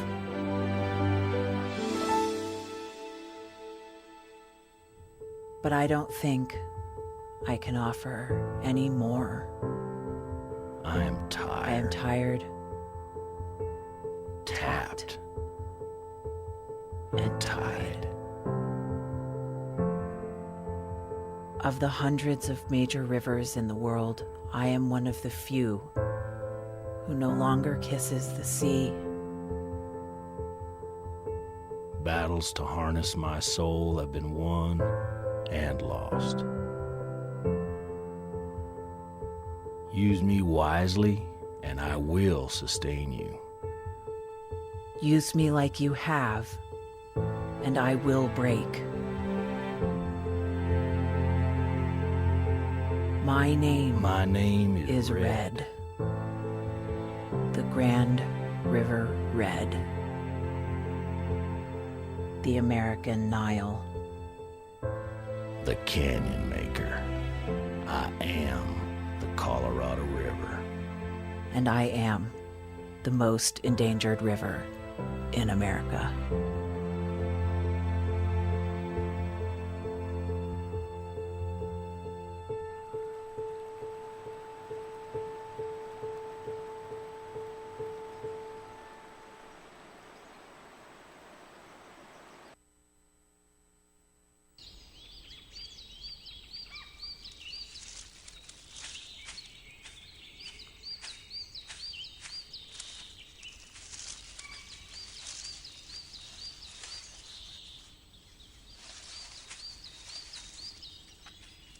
At Earth Justice, we defend the environment in the courtroom.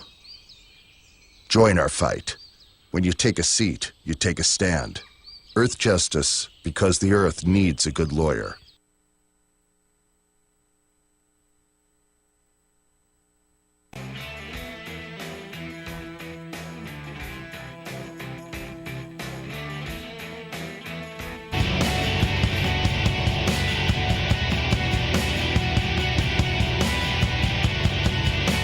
This is the Bill Press Show. All right, it's 26 minutes after the hour here at the Bill Press Show with frequent guest host Igor Volsky. Today, just here in his normal role. Normal capacity. As a managing editor for Think Progress, as our guest. Igor, I had good reports of the last Friday when you filled in, except I'm a little peeved here that you had biscuits. You had food. Yeah, I heard you tried to take the biscuits away from me, Bill. Yes. But we held on to them, and they were delicious. Let me tell you, so flaky and crunchy.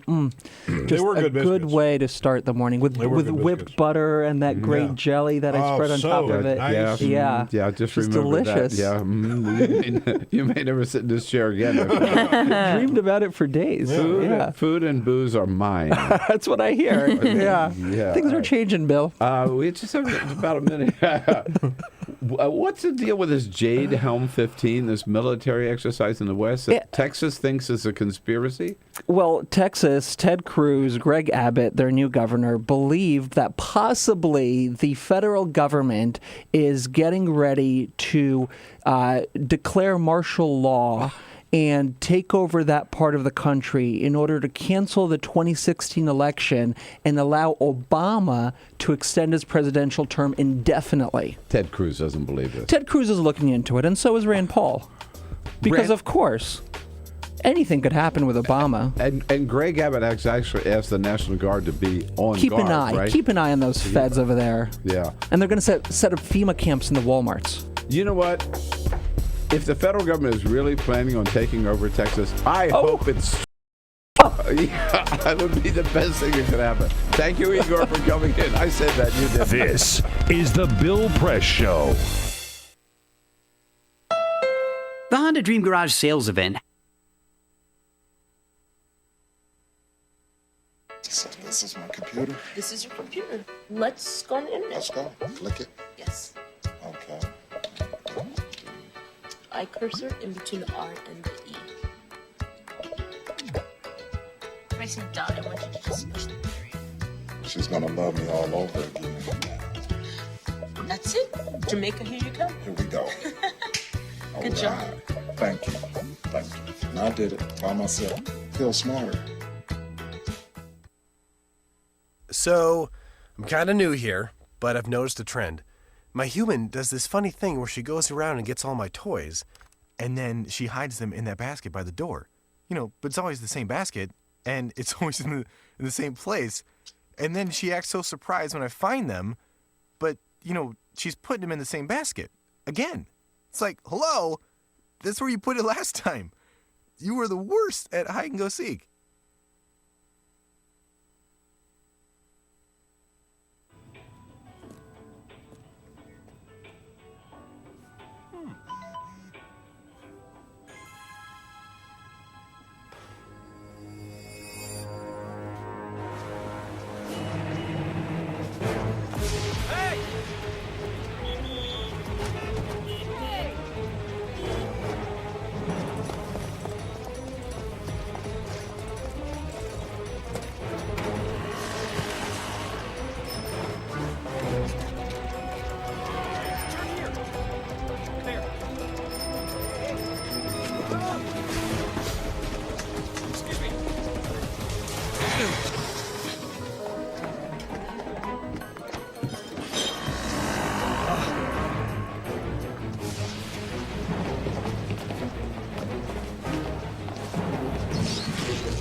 Same time next week? Well, of course. Put away a few bucks, feel like $1 million. For free tips to help you save, go to Feed the Pig.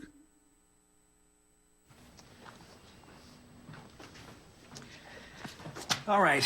I know this isn't any fun to talk about, but we should. Okay, so who's going to do what? I'll pack the dead batteries. Great.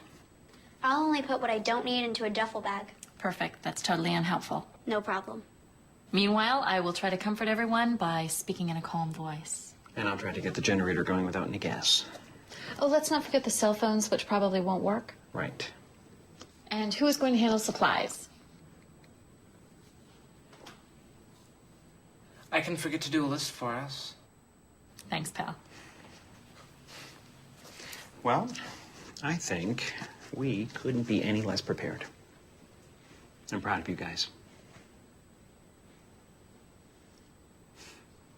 Talk to your kids about who to call, where to meet, what to pack. Visit ready.gov/kids for tips and information.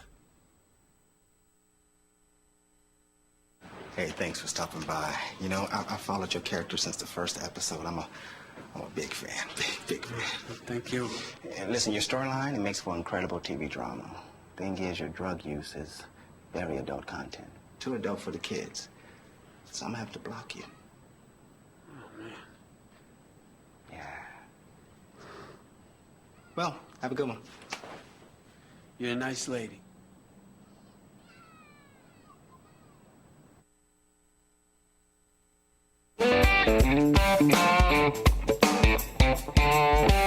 The most valuable morning radio show, according to The Nation magazine. This is The Bill Press Show. You got it. 33 minutes after the hour. Here we are, The Bill Press Show in Washington, D.C., our nation's capital, booming out to you on your local progressive talk radio station nationwide and on Free Speech TV. We're brought to you today by the United Steelworkers and their international president, Leo Gerard. The United Steelworkers, North America's largest industrial union, representing over 1.2 million active and retired members. We salute them for their good work, thank them for their sponsorship, and check out their website. Suggest you check out the website. Find out more about their good work at usw.org. 2 aides to Governor Chris Christie indicted for deliberately planning to tie up the George Washington Bridge in as an act of political retaliation, and one of his appointees also pleading guilty to similar charges. What does this mean for any presidential hopes that Chris Christie may have had? Hunter Walker is politics editor for Business Insider, been covering the Christie saga, joins us on our news line this morning. Hey, Hunter, good to talk with you again. Thanks for having me, Bill. So the fact that Chris Christie was not charged, but people around him were, does that mean he's off the hook or still in trouble? Well, you know, I think this was sort of, given how this has unfolded, the best case scenario for him. You know, we've known for some time what the evidence was because this committee in the legislature aired most of it. And, you know, I actually spoke to the prosecutor on the day the indictments were unveiled and asked him, you know, what's new here? Uh-huh. And apart from David Wildstein's guilty plea, there isn't that much that was new. And it was pretty clear that David Wildstein, this is the Port Authority appointee who pled guilty, intended to do so. And his lawyer had aired out a long time ago that Wildstein claims there's evidence that Christie is guilty. And even in spite of this claim, the prosecutor was pretty clear that he's not charging Christie right now. Yeah. So, you know, basically what we learned this week is that, yeah, these people are in trouble. Bridgegate still looks as terrible as it has ever looked, but it doesn't look like Christie himself is going to get charged. Now, we heard from Bridget Kelly for the first time in a year. I found it strange that a woman who was accused basically of masterminding this whole thing never spoke out until she was charged. Could she implicate Christie? Well, you're asking the right question. I think, you know, the next question is whether these two other people, Bridget Kelly and Bill Baroni. Yeah. Right, could implicate Christie.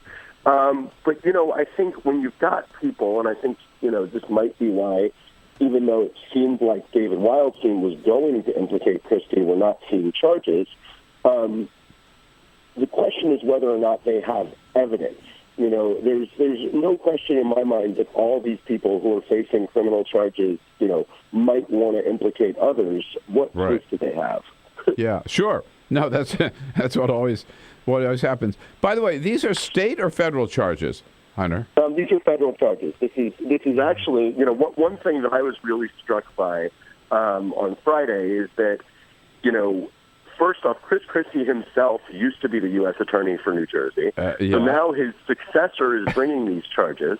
But you've also got the Justice Department going after a guy who's essentially saying right now, hey, I want to lead the Justice Department. Yeah, exactly, right. Now, so the charge is obstructing a public conveyance or a thoroughfare. I mean, I just wonder what the crime is. You know, you're gonna have to forgive me a little bit. Okay. I don't have it in front of me. There's a lot of counts to the indictment. It gets very technical. I think essentially, you know, there's each Kelly and Baroni are each facing a wire fraud count, but essentially the charges are, you know, fraud and misusing government resource for improper purposes. Yeah, because they were doing this as government employees, right? And playing politics with their time and with their emails and with their phone calls and all of that. Right. They were all being paid by the state. They were all, you know, using other government employees. They asked, you know, Port Authority police officers to do this. Yeah. They also are accused of concocting a fake, you know, traffic study as an excuse for this, you know, massive jam. But what's interesting to me is that with Christie aside, right, even that there are no charges against him, that everything, the worst that we thought had happened at this time when Bridgegate first broke, right, that they deliberately shut down this bridge to get even with this mayor for not endorsing Chris Christie, it all turns out to be true. That's exactly what happened. Yeah, I mean, the indictment, you know, and the charges detailed in it essentially validates, you know, everybody who was saying the worst here. You know, it details all of the evidence that was aired out by the legislature, and it, you know, details this story where, you know, three of Christie's high-level, you know, he would dispute that they're members of his inner circle, but three close associates of Christie are accused of attacking the mayor and making a cover-up. Sure, and I think Bridget Kelly certainly was part of his inner circle. Now, well, you know, the funniest one is Wildstein, who pled guilty. I mean, you know, Christie has tried to maintain he didn't know this guy. They went to high school together. Wildstein was like working on the baseball team with Christie in high school. And he put him on the bridge board, right? Yeah, I mean, all these, you know, both Wildstein and Baroni had these plum, you know, six-figure jobs at the Port Authority. Yeah, Wildstein who? Yeah, right. Hey, Hunter Walker again is our guest at Business Insider. It's businessinsider.com. I've got to ask you about the latest from Albany. So last year, Sheldon Silver, the Assembly Speaker, criminal charges filed against him, on corruption charges. And now, yesterday, it's, is it Skelos? How do you pronounce his last name? Dean Skelos. Skelos, the Senate leader, and his son are facing corruption charge. I mean, is anybody honest left in Albany? Yeah, I mean, I think, you know, the last one left in the legislature should turn out the lights before they get indicted. Yeah. But, the Skelos charges were really amazing.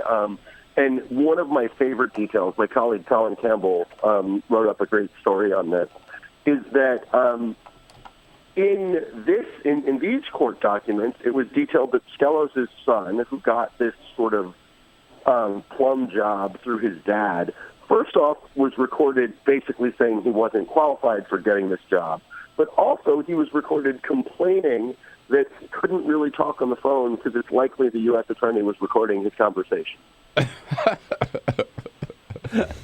So the father was just shoveling all kinds of benefits or jobs and money to his son. Is that was allegedly? Allegedly. I'm sorry. Yes, we have to. Yeah, right. Allegedly.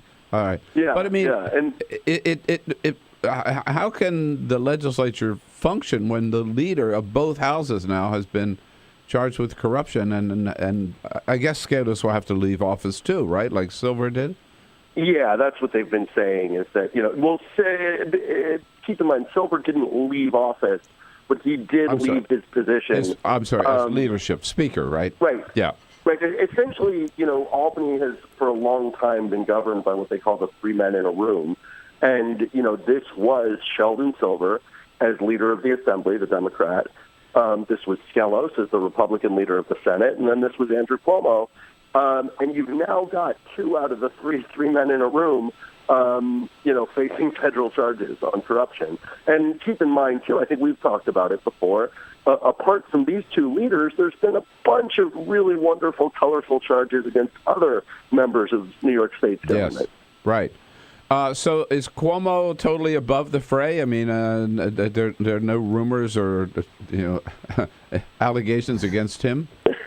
Well, I'll tell you this. When Cuomo first, took office, and, one thing I used to cover him at the New York Observer, and he was really fond of saying that, New York used to be the punchline of late-night comics, and he turned it around. Right. He has stopped saying that.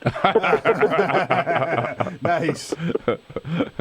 Yeah, it looks like, Diogenes with a lamp trying to find an honest man in Albany. I guess that's what it is. Yeah, I mean, he used to really make a big deal out of how he sort of had changed the culture of corruption in Albany, and that is gone from his stump speech. Yeah, maybe that's why they're not talking about him as a possible candidate for president in 2016. I don't know. Of course, there is the fact that Hillary Clinton's also from New York as well. Well, that was something that really struck me. Is if you go back to 2010, 2011, Cuomo was really running towards that, and he has definitely vanished from the conversation. Well, I think that's wise on his part. All right. Hey, Hunter, always good to check in with you. Thanks, man. Thanks for your good work, and thanks for your time this morning. Thanks for having me, Bill. All right, Hunter Walker, politics editor for Business Insider, businessinsider.com. New Jersey and New York, man, not looking too good this morning. This is the Bill Press Show. What gets you into college? Good SAT scores? High GPA? Lots of extracurriculars? Sure, but what you really need is money. If you don't have the cash, you'll need a loan. And we mean huge student loans because the cost of college has risen 1% in the last 30 years. This means big money for the banks that collect fees and interest. Now, millions of young people are starting their adult lives with an average of $29,000 of loans on their backs. Altogether, we're talking $1.2 trillion in student debt. And more people are finding it impossible to pay them back. Welcome to the student debt crisis. The increasing demand for higher education and cuts to state funding gave colleges a huge incentive to keep inflating prices. I graduated about a year ago, currently in $35,000 of debt. I am in debt about $25,000. I owe $23,000. I owe over $50,000 in student loans. 38.8 million Americans owe money on a student loan. And the biggest names in banking are making huge profits off the booming student loan industry. Sallie Mae, the largest provider of private student loans, made $949 million last year. They only give you about 6 months to look for a job. You have to start paying back the loan. It's very pressuring, especially nowadays. It's very hard to find a job. Over half of the students graduating in 2012 could not find a decent paying job. They either had low-wage jobs or unpaid internships or were unemployed altogether. So you can't make the payments. You start incurring late fees, which makes the loan even harder to pay off. And it stays with you for years, even decades. Right now, a third of the people who started repaying their loans are delinquent or in default. That's 13.7 million people, more than the populations of Chicago, New York, and San Francisco combined. Worse, it's not just the borrowers who are in trouble. Many loans require co-signers. So if the student is unable to pay, that co-signer, a father, a mother, or a grandparent, is now on the hook. Even a grandparent's Social Security benefits can be garnished to pay the loan. We should have an answer to this. If you get really behind in your car payment or your credit cards, you can file for bankruptcy. But Congress has made it nearly impossible to discharge student loans through bankruptcy. Big institutions make big profits while students try to make ends meet under crushing debt. Is this how we want our education system to work? The whole point of going to college is to get the career you want, but lately that's been discouraged because no one can afford school. You get a job just to pay off your student loans. We need higher education, not higher debt. Sign up to end the student debt crisis at higherednotdebt.org.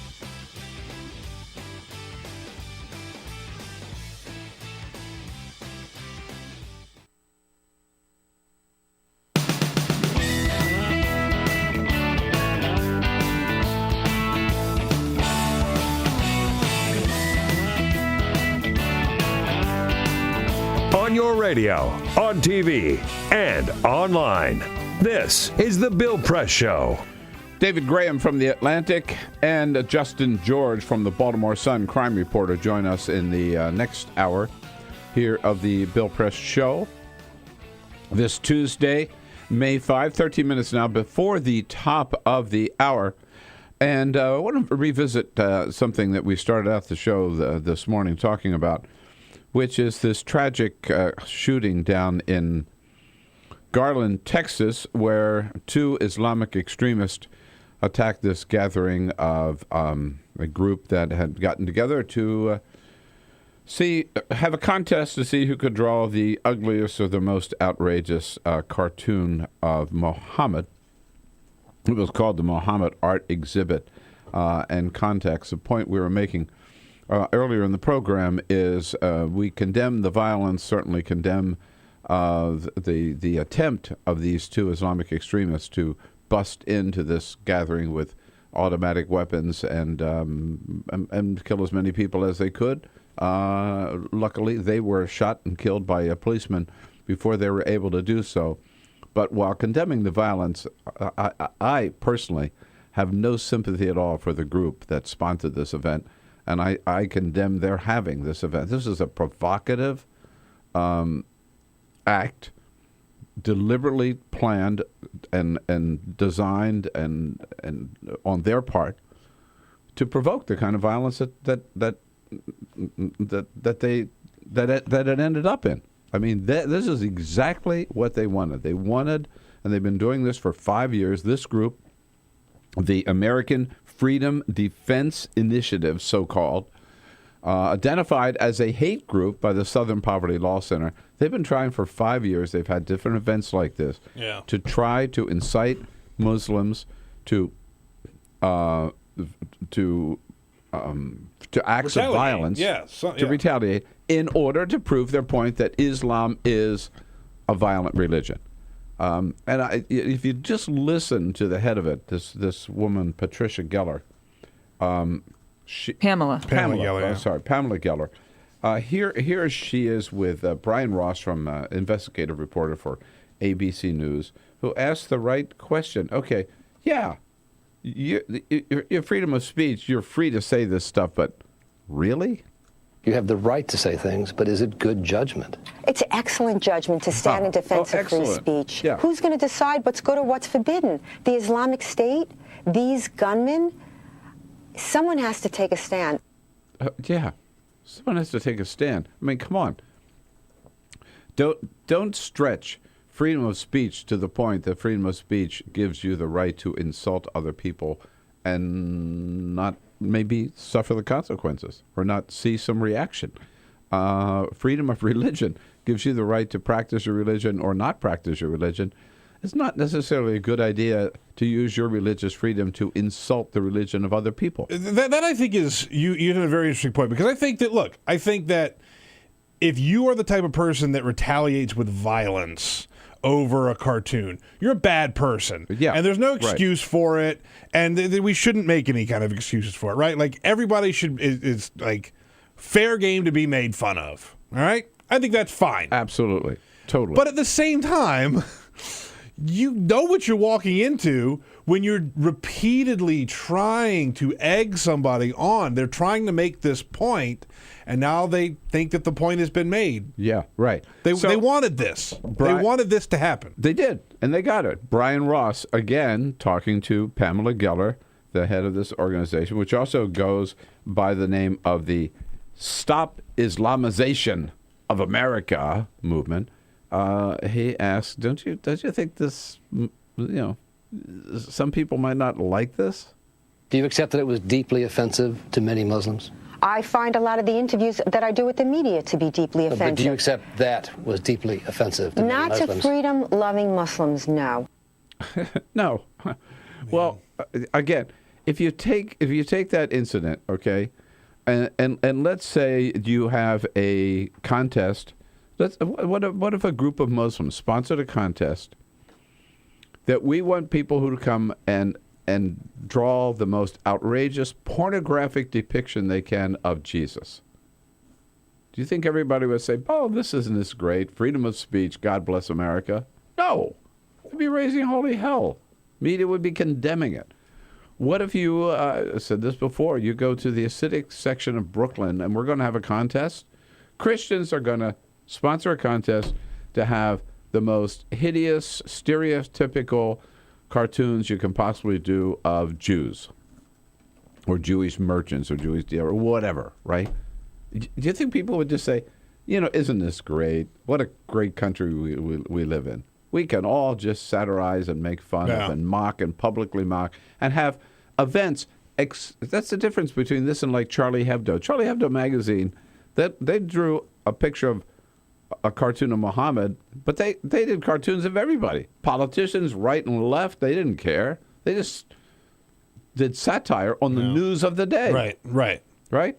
This was an event specifically designed, right, to draw outrageous cartoons of Muhammad. If you did that against, to do that against the Jews, whether you did in Brooklyn or Jerusalem, people would be condemning it as anti-Semitic, which it would be. I think you made a point. There's a place for this type of stuff. There's a place for satire and mocking and making fun of people who are so uptight that this would make them angry. But this certainly isn't it. No sympathy for those people. They bear, I'd even go so far, they bear a big share of the responsibility for what happened in Garland, Texas, the people who sponsored this event. When we come back, President Obama at the White House today with a very important announcement. We'll tell you all about it when we come back. This is the Bill Press Show.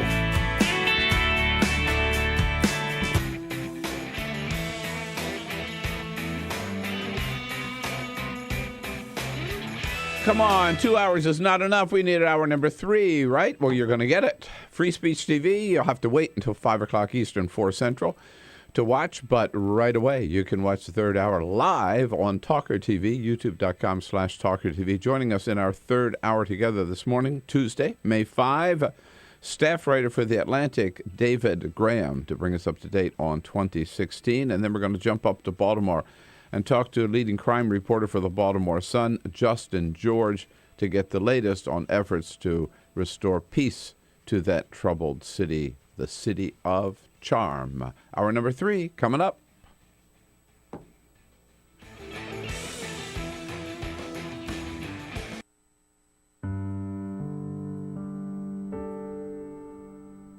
A few years ago, plastic bag waste in our city came to a tipping point. It was clear. We had a bag problem. My department was tasked to reduce plastic bag consumption. We needed to come up with ways to change human behavior. So we asked ourselves, should I get back? What do people really hate? Yep. Getting punched in the stomach. Preliminary studies showed that the consequences weren't severe enough to warrant behavioral change. Actually, can I get that double bagged? So we thought, what do people hate more than getting punched in the stomach? Kissing Helga. Hey, big boy. People didn't find her so offensive after all, so we had to get creative. How many bags Okay, now, pour this ice water down your pants. We tried everything.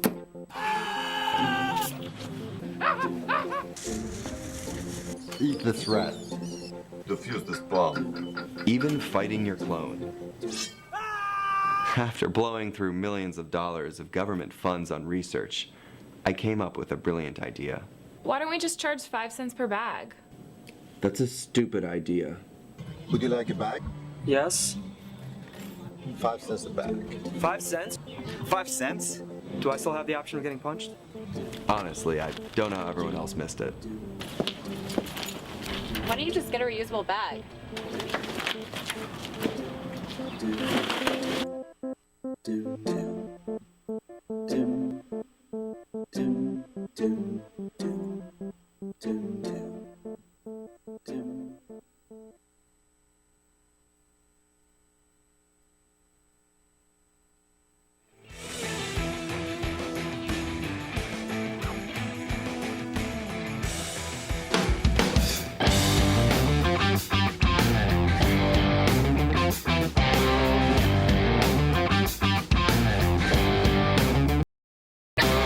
This is the Bill Press Show.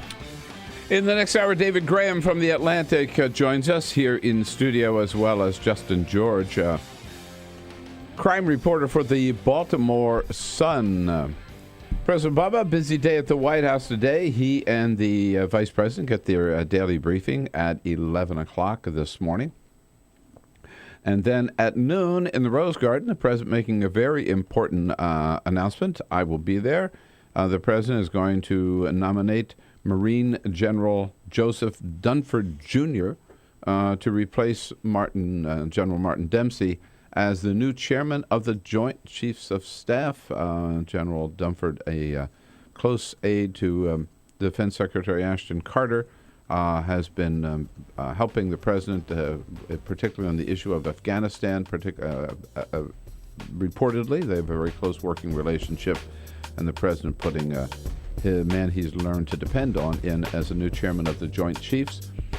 Then the President meets with the Secretary of Defense this afternoon, and at 5:25 this afternoon, he hosts a Cinco de Mayo reception in the East Room of the White House. We have a briefing today with Josh Earnest at 12:30. Back with hour number 3. This is the Bill Press Show.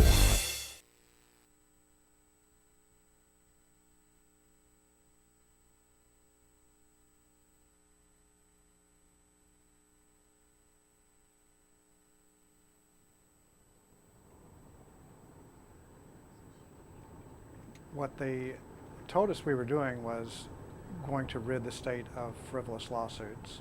So we said, okay, let's vote for this. Leading up to the 2003 effort in Texas, the insurance companies primarily, but also the medical industry, started this drumbeat.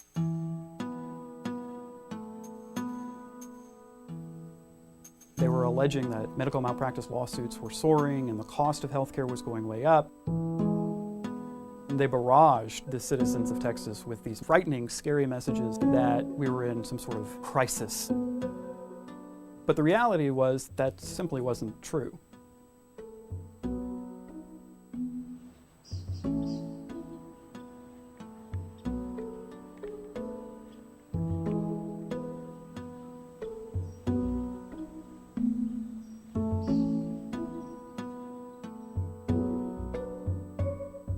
One of the things I think the public doesn't fully understand is that lawsuits are about a lot more than just seeking compensation for an individual plaintiff. By giving damages to the individual, the jury is sending a message about safety to the doctors, the nurses, the hospital. Please change your ways. Make healthcare safer to protect all of us. Bill and Kelly Putnam experienced a nightmare scenario. They're in the nursing home with their father. The nurse administers medication improperly. As a result, he started to choke on the medication, and Kelly was forced to provide CPR on her father while staff at the nursing home did nothing.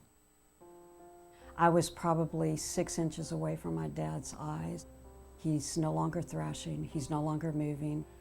And so they took him to the hospital, they worked on him, cause of death, aspiration.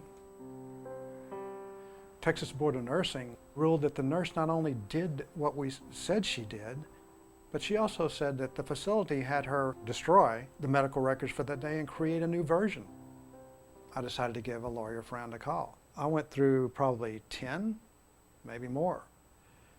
All of them I got the same letter back stating that because of tort reform, we cannot afford to litigate these types of cases. What the 2003 restrictions did was make it economically unfeasible for most attorneys to take most medical malpractice cases. It's a cynical attempt to make it harder for people to go to court by making it harder for them to get representation.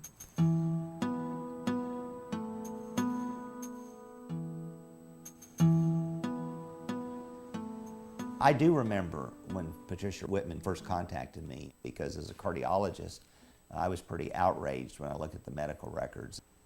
Patricia Whitman visited the emergency room complaining of chest pains. They look at her EKG. Doctor says, no, you've got indigestion, go home. The symptoms persist. Next day she goes in, sees a different physician. She's been having a heart attack. Anyone looking at this EKG in a patient with chest pain has to consider that that patient is having an acute heart attack until proven otherwise. All of these abnormalities were essentially ignored, and a diagnosis of acid reflux was made in Patricia Whitman's case, and that was the wrong diagnosis.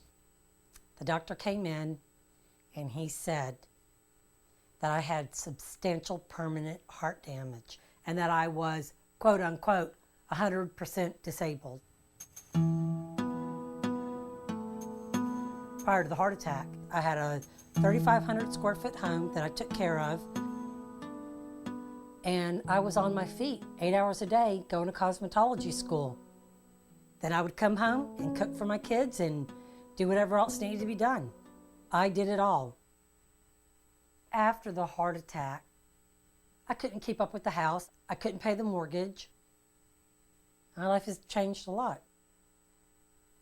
I will never be able to do what I used to do. I have to depend on 5 heart medications that I have to take every day in order to survive. This is a letter from one attorney. It would be difficult to prove that the ER physician's conduct rose to the level of gross negligence. No attorney would take my case. Tort reform involved a specific passage of language that said that a simple negligence standard no longer applied to emergency room care in Texas. The new standard was a gross negligence standard called willful and wanton negligence. You have to prove in court that that doctor saw me walk through the door and said, that's my next victim. And of course that doesn't happen. And so people like Patricia Whitman, who find themselves in the emergency room and are misdiagnosed or harmed, face almost no ability for accountability. If you look back and you break down the arguments made by the insurance companies and medical industry about the cost, quality, access of healthcare in Texas, by every metric, we're worse off today than we were 10 years ago. It has made life better and easier for a small group of corporate interests at the expense of the rest of us. These corporations, they have no fear because they know that they're not going to be held responsible. It shouldn't be about money. But unfortunately, that's the only language these people speak. That's why we're out protesting. We will stand out on the street in front of the facility with signs that state what happened and make sure that they understand that we're not going to go away and that what they did was wrong. We must restore meaningful accountability in this state so that another family does not go through the same nightmare that they've been through. If enough people in the public say enough is enough, then politicians have to think twice. We're never going to be able to compete with the special interests in terms of campaign contributions and money. Where we have to compete with them is in boots on the ground. The more people that rise up and say, we want our rights back, then they have to think about it. And once we've made them think about it, then half the battle is won.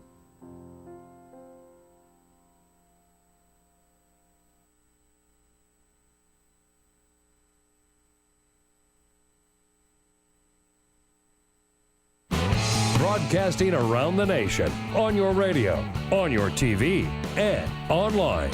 This is The Bill Press Show. Happy Cinco de Mayo. Here we are. Yes, indeed. On a Tuesday, Cinco de Mayo, 2015. The Bill Press Show. Great to see you today. As we come to you live all across this great land of ours from our nation's capital, Washington, D.C. Brought to you on your local progressive talk radio station and on Free Speech TV and on worldwide on TawkrTV. Thank you for joining us. We'll tell you what's going on around the country, around the globe, here in Washington. You tell us what you think about it. Love to get the conversation going and keep the talk show going, or the town hall going here, with your calls at 866-55-PRESS and your comments on Twitter at BP Show and on Facebook at facebook.com/Bill Press Show.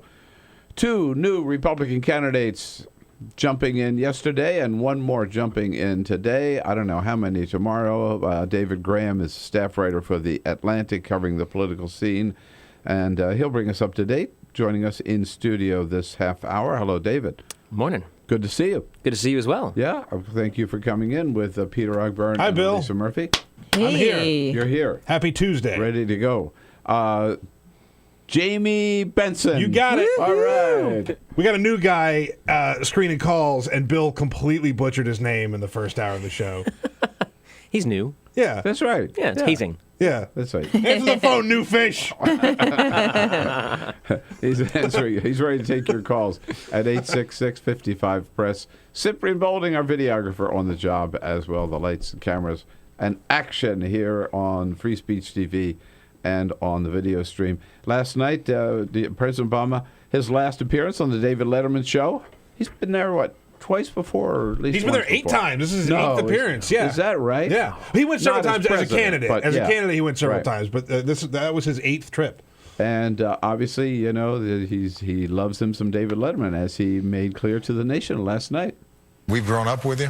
The country, I think, has, you know, after a tough day at the office or coming home from work, knowing you've been there to give us a little bit of joy, a little bit of laughter, it has meant so much. And you know, you're part of all of us. And so for you to thank you very much. You give us a shout out. And we love you. I haven't watched Letterman in probably 10 years, but I am so sad that he's retiring. Wow, it really has hit me hard. He is part of all of us. Yeah. But, like, people don't realize how much Letterman changed the whole late night thing. Like, without Letterman, there's no Daily Show. Whoa. Right? Right. It's like he completely changed things. But, you know, so CBS had the special last night, and I just watched a little part of it. But what's really fun, I thought, was to see Letterman, like, way back then, 30 years ago. But not only him, the people he had as guests, like Tom Hanks and Bill Murray, when they were also 30 years younger. Yeah. You know? Yeah. And the way they dressed but Letterman did this thing one time. This was before he was on the Late Show. This is when he had like the late show, where he had the cameraman slowly rotate the camera 360 degrees throughout the entire. Like, it took an entire broadcast to go a full circle, which is insane. Like, that's crazy. But, like, just to mess with people, that just blows my mind that you could get away with that. Super edgy. Yeah. You think of him as being having been around forever and being kind of stodgy, but it's just he's a victim of his own success. Yeah, that early stuff is totally weird. Really weird. Right. Really weird stuff. So, you know, they were talking last night about what Obama's going to do when he retires, what Letterman's going to do. I want to know what Paul Schaefer's going to do. He'll be fine. That dude's got more gigs than just the Letterman thing. He'll be all right. So? Okay, right.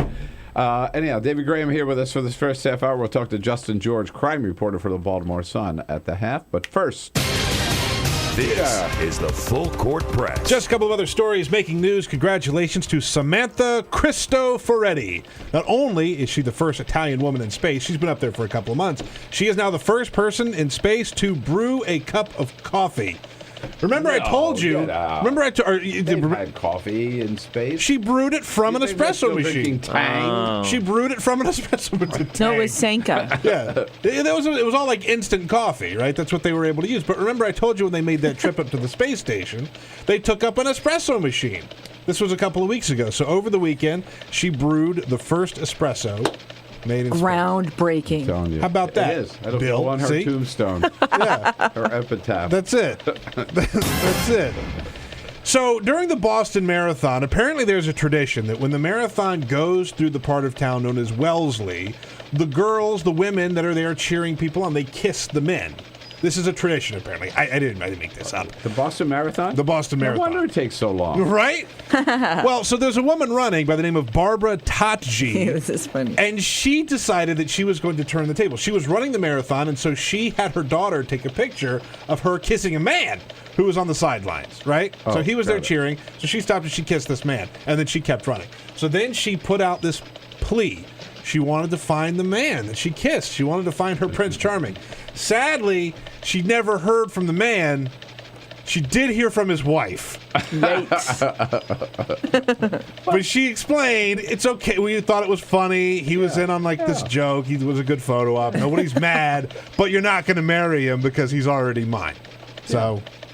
I hope the wife didn't mind that. No, she didn't care. She was good with it. Yeah. And this woman that was running that kissed the guy, she's gotten all kinds of, let's say, fan mail after this story. I'm sure a lot of it's really pleasant because the internet's great. Congratulations to Puerto Rico. Their governor, Alejandro Garcia Padilla, signed an executive order legalizing the use of medical marijuana. It's a big move because they thought this would never happen in Puerto Rico. Very conservative there on this particular issue, but they joined 23 other U.S. states or territories that have decriminalized medical marijuana. Congratulations, Puerto Rico. Mm-hmm. Not the first appearance of marijuana on the island of Puerto Rico. No. I am sure. Yes. Okay. Thank you, Peter. 12 minutes. 12 minutes now after the hour. So the fields is getting crowded, particularly on the Republican side. David, you wrote yesterday a headline on your article in The Atlantic at theatlantic.com. The audacity, not the audacity of hope, but the audacity of Ben Carson and Carly Fiorina, as if, how dare they run for president? Well, just not so much how dare they, but what are they thinking? I'm fascinated by these folks who seem to have little shot and through the misery of a presidential campaign. What's in it for them? Especially, I mean, some of these people need money. They need a Fox News gig. Ben Carson and Carly Fiorina don't need the money. They don't need the attention. What are they in it for, I wonder? Ego. Oh, they love the glorification. They love the attention that they're getting. I mean, they're it on, rips you down. They're on GMA. It's true. They'll be on with Bob Schieffer this Sunday, or George Stephanopoulos again, or Chuck Todd. I mean, yeah. And it's a lot to give for becoming a laughingstock. And they might get Secret Service protection someday. And they do become a laughingstock. You're right. But then again, a lot of people just kind of have to treat them seriously now. Mm-hmm. A lot of journalists treated the Ben Carson thing yesterday with a shocking amount of reverence. It was wall-to-wall coverage yesterday, and there will never be that much coverage for either of them again, I bet. All right. It's amazing. Let me say this right now. I will never take Ben Carson seriously. Should I? As a politician or as a doctor? I mean, that's the other thing. Some of these guys are, they're career politicians. Is what they do is they debase themselves, right? And there's an ego thing, and they have policy ideas. Carson he doesn't have a particularly coherent policy idea on anything but maybe medicine. He's a great doctor, but I don't totally understand what his motivation is politically. I might have trusted him to operate on my brain until he's opened his mouth. Now they know he's fundamentally crazy. I wouldn't let him anywhere near my brain. But he's not going to be in the top tier of candidates. You don't believe? I mean, it's impossible to imagine that. But the thing is, he's incredible grassroots support. He supposedly has a huge organization on the ground. I mean, people talk about he's got all these people in Iowa. I don't believe it. It's hard for me to believe. And he also polls well. He was up around 13% just a couple weeks ago. Carly Fiorina, on the other hand, neither one have ever run for political office. She has. I'm sorry, she did. Neither have held political office, is what I meant to say. Yeah, she ran against Barbara Boxer and lost for that Senate race in California. She claims, however, that because of her business experience, she is not only well qualified to be president, she's the best person on the whole freaking planet. Here she is, yesterday. I am running for president. I think I'm the best person for the job because I understand how the economy actually works. I understand the world, who's in it, how the world works. There you go. Not just I'm qualified. I'm the best person for the job. But when you look at, and she touts her experience as CEO of Hewlett-Packard. When you look at that, it wasn't just such a good run for her or for the company. Yeah, her tenure makes these worst CEO lists routinely. Yeah. Yeah. And tough sell. Yeah, right. I mean, someone's going to point that out to her. You know, I know that Stephanopoulos didn't necessarily do it, but I was surprised he didn't. Somebody's going to. She's going to have to defend that at some point. She was known in California as Carly Failerina.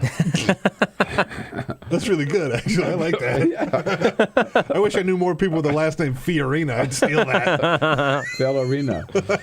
Because she fired 30,000 employees, as we learned yesterday with this email. And on top of that, she was fired by the board. Yeah. Because after the merger with Compaq, the stock plummeted and the company was, so I don't know if that's your credential. Here's the thing that I keep coming back to. We don't have to treat these candidates seriously, but do they think that they can win? Do they honestly think that they can win? Yeah, that's what I wonder. Yeah. Because it's clear that over the years it's shown itself to be pretty good for business to run for president. And then we talked about the ego aspect, but I really do wonder if any of these people honestly believe that they can win. I mean, Carson seems to have this sort of messianic sense of himself. Yeah. And, I mean, the man came from nothing and has achieved incredible things. And maybe he just thinks that he can, I think he's achieved everything he's tried to do. Yeah. This will be just the same. Mike Huckabee jumps in today. I mean, he won the Iowa caucuses 8 years ago, and then he sort of sputtered after that. You can come back, and then he's had a show on Fox, right? You can come back after 8 years and sweep the field, he thinks? I don't see what his play is. I mean, he's sort of yesterday's social conservatism. Seems like the Ted Cruz types have that locked up now. He's too liberal on economic issues, which is not to say very liberal, but more liberal. Club for Growth is already attacking him.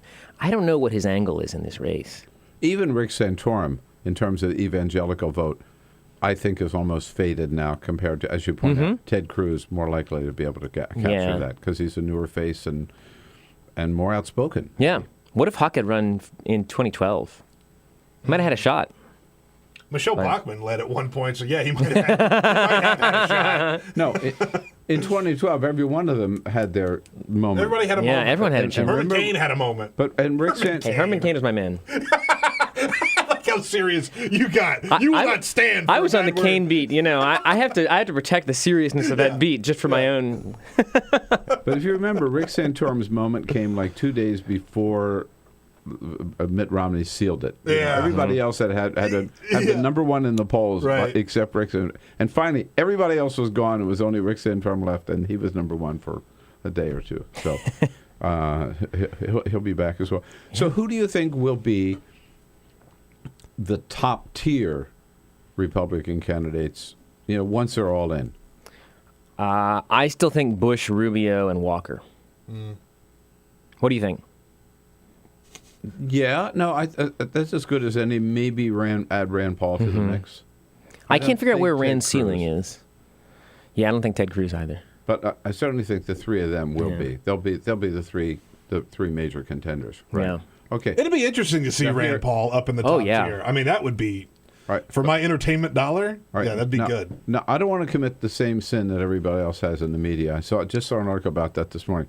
That like yesterday, everybody was talking about, and over the weekend, there was Carly's coming in, and Ben Carson's coming in, and Mike Huckabee's coming in, and nobody's talking about Bernie Sanders is in, and he announced on Thursday. We've been amazed here at the response to the Bernie Sanders candidacy. I think there's a lot more support out there for people than people think around the country. And his fundraising was huge. Yeah. Outraised Rubio and several others in the first week. $1.5 million. The first day. First day, right? That's right. Yeah, right. Yeah. I have a column up this morning in the Hill. Bernie Sanders, serious candidate. And the comments are like off the wall, and all of them are all, we've been waiting for Bernie. He's the guy. He's our guy. I think it's not so much anti-Hillary. I think it's anti-established careful, calculated, poll-tested politician that Bernie comes across as just a guy who says what he thinks and is out there fighting for the average American. And by the way, he's got a net worth of maybe $500,000.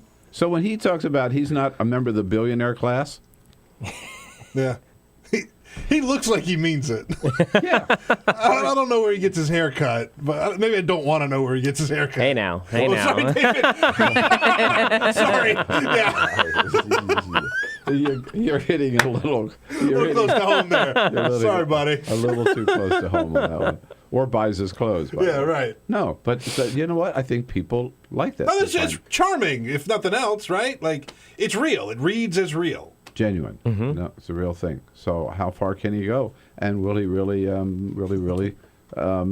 make things more difficult for Hillary? Or will Bill Clinton handle that?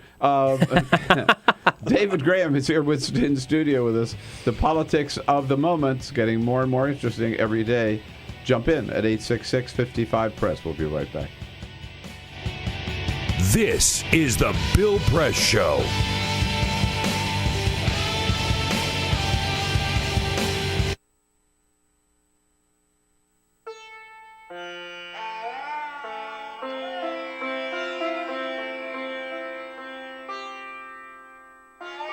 They called her Little Sanju. She was born in a village at the foot of the Himalayas, the smallest of 7 brothers and sisters. My family was very poor. To get by, we raised cows and we made small things for tourists out of bamboo. But we were always hungry, and no matter how hard he tried, my father was always in debt. When I was 11, my father told me I had to go to work making carpets. I had to leave with a man who took me to the carpet factory. The broker who took me away got paid, but they never paid my father anything. I made knots from 4 in the morning until 8 at night. There was never a day off. I was always hungry. I cut my fingers while weaving and had to weave with cut fingers. My hands began to look like my grandmother's. I cried every night. I thought the rest of my life would be only this. It takes 1 million knots to make one 8x10 rug. In the 1990s, 1 million children were enslaved making carpets in South Asia. Then a hero entered the picture. It was you. If you knew how these carpets were made, you would no longer think they were so beautiful. And if you could choose a better rug, your buying power could end child slavery in the rug industry. From that simple idea, Goodweave was born. Here's how it works. To earn the Goodweave label, companies agreed not to employ children. Goodweave makes sure by conducting surprise inspections. When children are found, Goodweave helps them. 2 years ago, a Goodweave inspector named Grona found me in the factory. When I saw him, I was scared, but Grona put his arm around me and told me it would be okay. Grona took me to Hamro Gar, a home for rescued carpet kids run by Goodweave. I'm the first person in my family to ever go to school. Today, thousands of children like Sanju have been educated and rescued by Goodweave. And because you chose the Goodweave label, 3/4 of those million children weaving carpets are now free. And Sanju? With Goodweave's support, she's able to attend her village school and live at home where she belongs. Now that's a beautiful rug that tells a beautiful story. Stand with Sanju. Insist on the Goodweave label.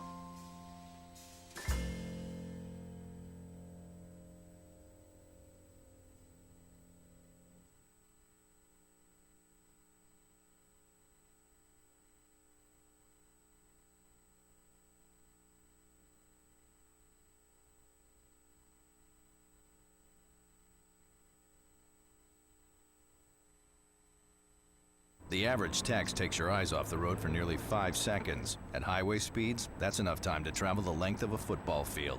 Stop the texts, stop the wrecks.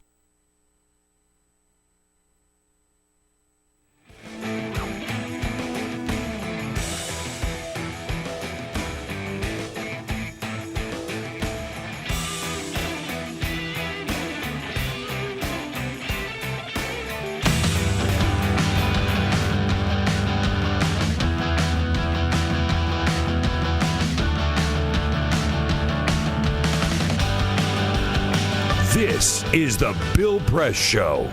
26 minutes after the hour, back to Baltimore in the next half hour with Justin George from the Baltimore Sun. Talking politics of the day right now with David Graham, staff writer for The Atlantic, here in studio with us. You know, just before the break, David, it's 27 minutes after the hour. I mentioned former President Bill Clinton gave a sort of a freewheeling interview. He's on the road in Africa, and some reporter catches him, and it's almost like he can't help himself. Mm-hmm.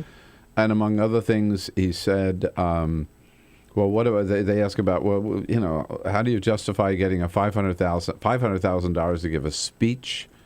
And he says, well, you know, we've got to pay our bills. You know, this is sad violin. This reminds me of 2008. Yep. Well, you hear all these stories. Oh, Bill has learned. Oh, Bill is on a tighter leash now. But maybe his learning curve is not as steep as we have been told. And that was, it was a problem in 2008, you know, because there was always conflicting stories between her campaign and what he was saying. Mm-hmm. And he was making charges and accusations. And he also says, you know, the foundation, with everything about the Clinton cash, it is true that some of these contributions that they were getting from particularly Canada were not reported as the Secretary of State had agreed to do to the Obama administration. And former President Clinton says it was just somebody forgot to fill out the right form. I mean, it's just a political attack. Mm-hmm. It just seems like the whole thing is such a weird, unforced error. Not filing the disclosures, messaging it this way. I don't understand it. It just seems to be there's got to be a little tighter control on the part of the Hillary Clinton operation to make sure she's the one, she's the candidate, she's delivering the message, and nobody else. Well, Dave, we're just getting started. We only have 6 Republicans so far. We have another 18 to go, so come back and see us. All right. This is the Bill Press Show. This is my computer. This is your computer. Let's go on the internet. Let's go. Click it. Yes. Okay. I cursor in between the R and the E. Pressing dot, I want you to just push the period. She's gonna love me all over again. That's it. Jamaica, here you come. Here we go. Good job. Thank you. Thank you. And I did it by myself. Feel smarter. So, I'm kind of new here, but I've noticed a trend. My human does this funny thing where she goes around and gets all my toys, and then she hides them in that basket by the door. You know, but it's always the same basket, and it's always in the same place. And then she acts so surprised when I find them, but, you know, she's putting them in the same basket. Again. It's like, hello? That's where you put it last time. You were the worst at hide and go seek.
So, same time next week? Well, of course. Put away a few bucks, feel like $1 million. For free tips to help you save, go to Feed the Pig.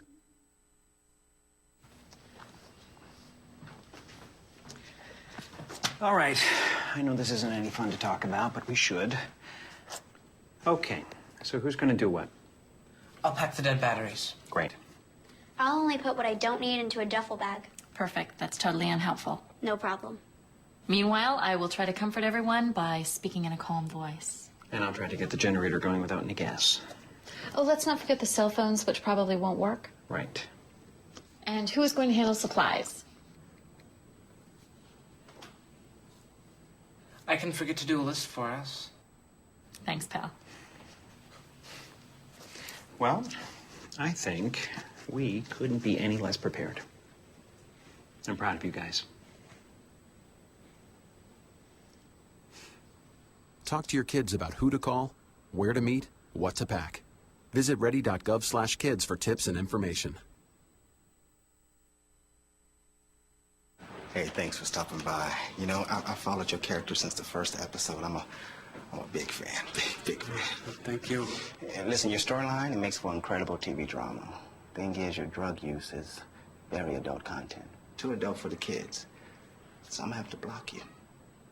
Oh, man. Yeah. Well, have a good one. You're a nice lady.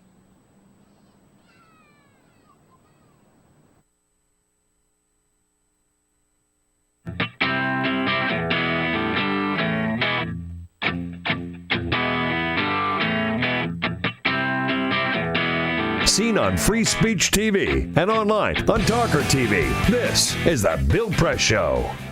Here we go now at 33 minutes after the hour. It is the Bill Press Show this Tuesday, May 5. We're coming to you live from Washington, D.C. We are on Capitol Hill, our studio right down the street from the United States Capitol building, and we're brought to you today by AFSCME. Good men and women of AFSCME under President Lee Saunders. They are the largest public employee and healthcare workers union in the entire country, making America happen. Find out more about their good work at their website, AFSCME, AFSCME.org.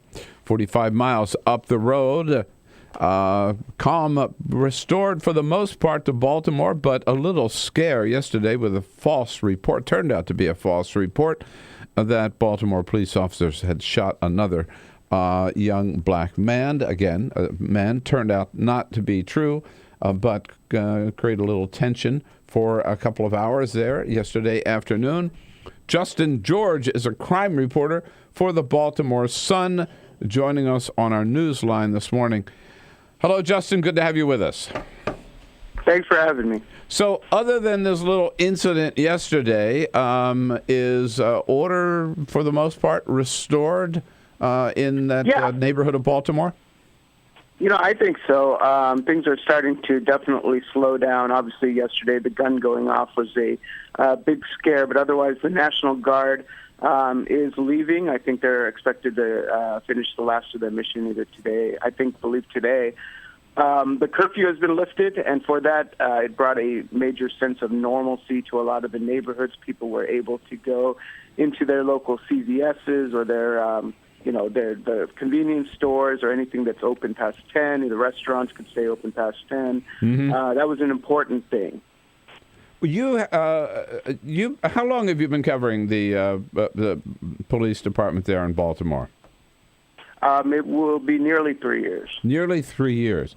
So I wanted to ask you about, there's an article in the Huffington Post this morning. Arthur Delaney, who wrote this article, was in studio with us a little bit earlier today, and he reported that back in 2006, according to the American Civil Liberties Union, the police department arrested 76,000 people that year, of whom 25,000 were never charged with any crime. Just a pattern of like mass arrests that really, a pattern like that in the police department that might have been one of the causes behind the riots that we saw. Well, tell us about the Baltimore Police Department. They have a history of violence?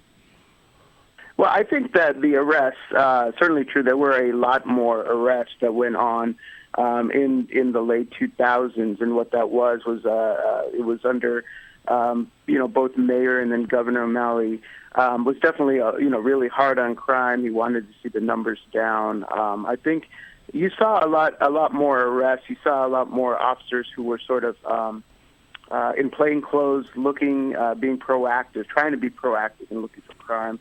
And just because of that, while crime did drop, I think in 2011 we had our lowest homicide count, which was 197 in several decades. But at the same time, the community felt that they were being harassed. And that's something that Mayor Rawlings Blake had said that she wanted to change when she took office. She brought in a new police commissioner, Anthony Batts from Oakland. And part of his job was not just to bring down crime, but he almost had a parallel top goal of repairing community relations. So it's something that they have been working on, that she was working on. And I also wanted to ask you, what was the reaction to Marilyn Mosby's announcement on Friday that the death of Freddie Gray was a homicide and charges were filed against the 6 officers? I mean, you could probably feel it from anywhere, but around Gilmore Homes and in West Baltimore, people rejoiced. I think they felt that finally, not only did they feel that charges were warranted in this case, but it sort of made up for other cases that they felt that officers had not been charged in previously. Obviously, many saw it as the rightful thing, but within the police department, of course. It was hard for them to justify it. And the police union calling for a special prosecutor, it's too late for that now, isn't it? I mean, the horse is out of the barn, it seems. Yeah, I mean, at this point, I don't think that is possible. Of course, Marilyn Mosby can decide to do whatever she wanted, but yeah, that probably will not happen. Is she a prosecutor? Will she be the one who would try this case, or will it be her... her prosecutors in her department who will? What is her role now? I don't know. She has not said. I don't think that we've heard complete specifics on what will take place next. She does have a lead prosecutor and another prosecutor working intensely on the case. But I'm not sure. That is a good question. I don't know if she will be trying any of these cases. And she's only been in office, my understanding is 4 months. I must say, just watching her on television, I've never met her. She certainly showed a lot of poise, a lot of confidence, a lot of determination for somebody who's so new in that job. Well, she beat an incumbent, and and it was really kind of a surprise, a shocking win. But what she did and what she does is she speaks to the public. The public, like I had just said, they felt like their concerns were not being addressed, that they were being overly oppressed. That they wanted somebody to sort of fight for them. She ran on a platform where she said she was an independent and that she would not be, withholding to any other department. She would do, what she felt was right. And she certainly stuck to that and proved that when she made her announcement. Have you had a chance to interview any of the 6 officers or people around them? Are they, what is their defense? What are they saying? I haven't heard anything at all from them.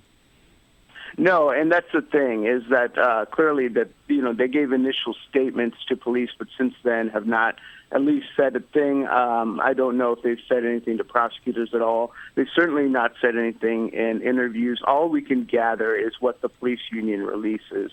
And the police union so far, including its attorney, sort of keeping a tight lid on what the officers are up to. All I do know is that they are still suspended with pay as this investigation continues. I'm not sure about with pay after the charges, but something I will have to check. Right. One of our legal experts yesterday told us that he wouldn't be surprised if some of the officers in there, to use his phrase, had flipped or were providing testimony or evidence against other officers, obviously for the purpose of getting themselves a more lenient sentence. Have you heard anything about that, or is that talk in Baltimore? I don't know. I think that can happen in any case. It might, but one thing to consider is that each of these men have separate lawyers, and they have to. And each of these lawyers are certainly working for their individual clients. So, I'm not sure. I'm sure there's going to be a lot of legal strategy involved. Clearly, there are some charges that are heavier against some than others. Anything's a possibility. Right. Each of these men and one woman. We have to remember that too. That's right. And in the neighborhood. Are the businesses there? I mean, are they determined now to reopen? Is that the mood and the spirit there? Yeah, I think that the city is definitely looking to see how it can help. Today, I think we reported that CVS is committing to rebuild, its stores and looking to see what it can do. At that location, they're going to open that store, reopen that store. They plan to rebuild. Yeah. Mm-hmm. And other things, as far as other damages, some things are already sort of going back online. Some stores have reopened from having their windows smashed, things like that.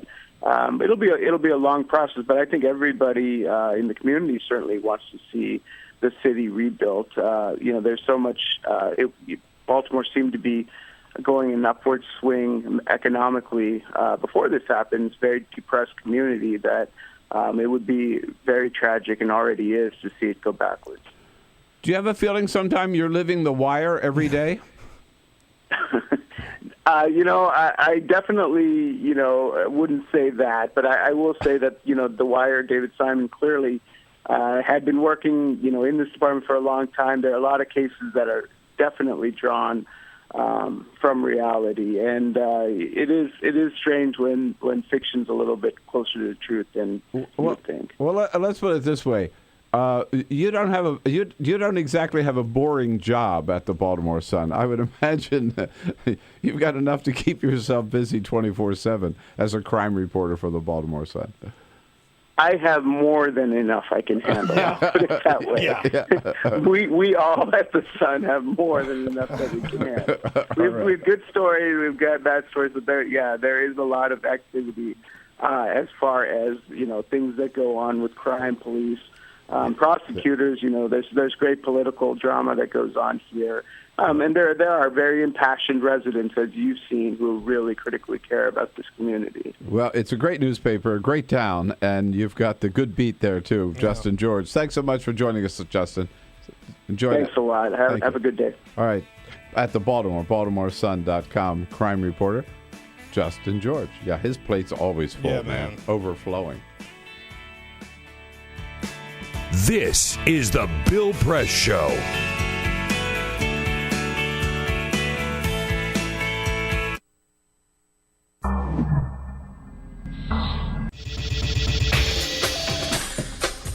Tune into Free Speech TV for Democracy Now!, a national, independent, award-winning news program bringing you people and perspectives rarely seen on corporate media.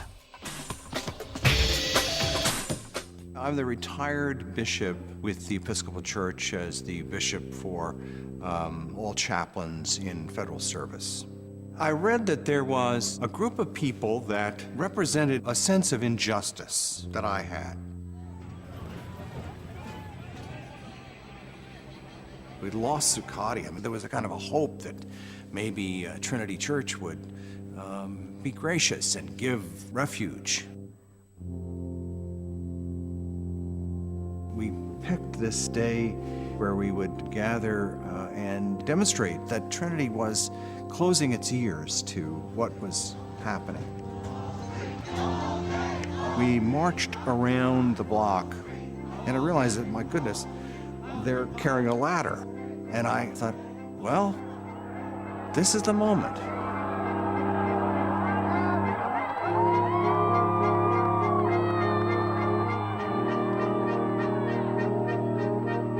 You could feel a spiritual presence. You could feel a certain something.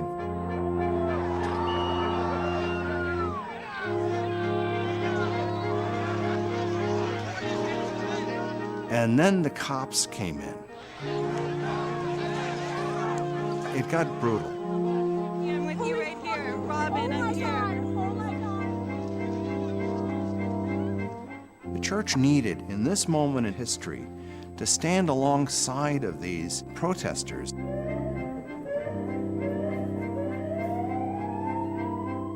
truth of Christ is found in the pews, is found in the institutional church, but it is also found in the streets. It's found in the honesty and the integrity, the insistence of people that you find in Occupy Wall Street.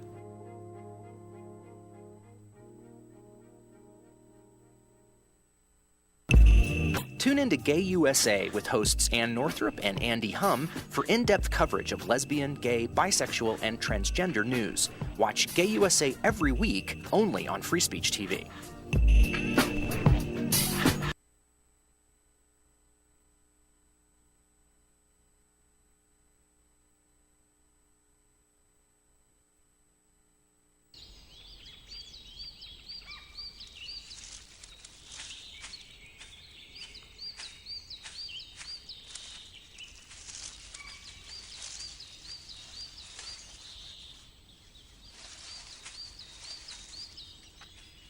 At Earth Justice, we defend the environment in the courtroom. Join our fight. When you take a seat, you take a stand. Earth Justice, because the Earth needs a good lawyer.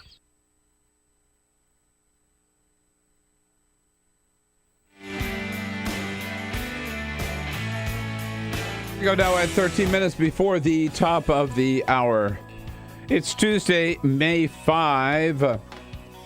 We were just talking with Justin George from the Baltimore Sun. Made reference to what happened yesterday afternoon. There was an attempted arrest in that same neighborhood of Baltimore where the riots occurred Monday a week ago. And the young man whom the police were pursuing had a gun. As he was running away from the cops, he dropped his gun and the gun went off. Fox News immediately reported that the police had shot another unarmed black man. And that sort of spread like a wildfire. I saw the headline on my phone, right? Yeah. Which is that what police shoot another police shooting, whether in Baltimore or whatever. Yep. Turned out not to be the case. Again, when we learn, maybe get your story right before you report it. Stephen is calling from Hemingway, South Carolina. Stephen, what do you say? Yes, I thought that was the height of irresponsibility. If another riot had started from that, I would have actually wanted to hold Fox News responsible for any damage that was caused there because they had no business doing that. Well, that would have been the right thing to do if a riot had started. Fortunately, it didn't. But, Stephen, I guess the response to that is it was Fox News, right? What do you expect? That's why they call it... Fox what? Yeah, right. Or they call it faux news, F-A-U-X news. By the way, Stefan is lucky enough to live in the city that has the greatest barbecue restaurant in the world. Oh, really? Stefan knows what I'm talking about, I'm sure. Yeah, almost every other week. Are you there almost every other week? Yes, sir. Scott, all right, whoa. What's the name of it? Scott's Barbecue, man. My guy, Rodney Scott.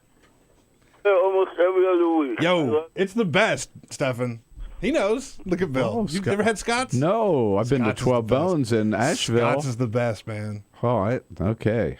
Scott's. Don't forget the skins. You got to get the skins. In Hemingway. All right. Hey, Stefan, thank you so much for the call. Man. I mean, to Shep Smith at Fox, credit to him because he went on the air to say that the earlier reporting had been inaccurate, corrected the record, if you will. But it was the Fox reporter who, the first thing he did, before he checked the facts, right. He went on the air and said he saw a police officer shoot this black man. No, he didn't. Right. There's no way. Maybe he thought he saw that. Maybe you should have checked it out before. I mean, particularly up there with everything as tense as it already is. Yeah, and I don't know if you saw. I was watching the news last night. There was almost a riot that broke out. There were people there in the streets, and they were shouting, "Here we go! It's the going same down thing all over again. It's going down the same tonight. Thing. It's gone. Yeah, right. And the police were mobilizing exactly the same way. Police were mobilizing. It got heavy there quickly. Yeah. Fortunately, defused after the word went out, and a police spokesman came out and said it was his gun. His gun went off. The police officer didn't use their weapons at all, and end of story. with a happy ending. By the way, related to what's happened in Baltimore, as we said, the one of the things that was so refreshing about what Marilyn Mosby did, the state attorney for Baltimore City, the speed with which she acted. She was criticized for it by some people. But think about the other, I think unfairly, I think she did absolutely the right thing. She had the facts. There was no need to delay filing charges against these officers. But contrast that with out in Cleveland. It was 5 months ago yesterday that Tamir Rice was shot and killed, this 12-year-old. When a police officer pulled up, he was, somebody reported there was a man with a gun. It turned out to be a 12-year-old with a toy pistol, right, in the park. Yeah. Police officer pulled up. Within 5 seconds of getting out of the car, he had shot and killed this kid. 5 months later, the grand jury still has not decided whether or not to press charges against the officer. Nothing. 5 months later. His mother spoke yesterday on that point. My son is gone, and I want to know how long I got to wait for justice. Mm-hmm. Yeah. I think she would have been happy with a Marilyn Mosby in Cleveland, right? We need more Marilyn Mosbys in other cities. It doesn't take you 5 months to sort this stuff out. Again, in Baltimore, she had done her investigation. They had the medical examiner's investigation, and they had the police report. It all came in. The facts were there. They had talked to all 6 officers. They knew what had happened in great, great detail. She laid it out for us in great detail, and she took her action and filed her charges. Again, back to the mother of Tamir Rice. She said, all she wants is justice for her son. Justice for Tamir. I just want to say thank you, and please keep us in spirit, keep us lifted. Please protest peacefully and get justice for our son. Justice for our son. Can't blame her for that. When we come back, I'll be here with a parting shot to wrap things up on this Tuesday, May 5. This is the Bill Press Show.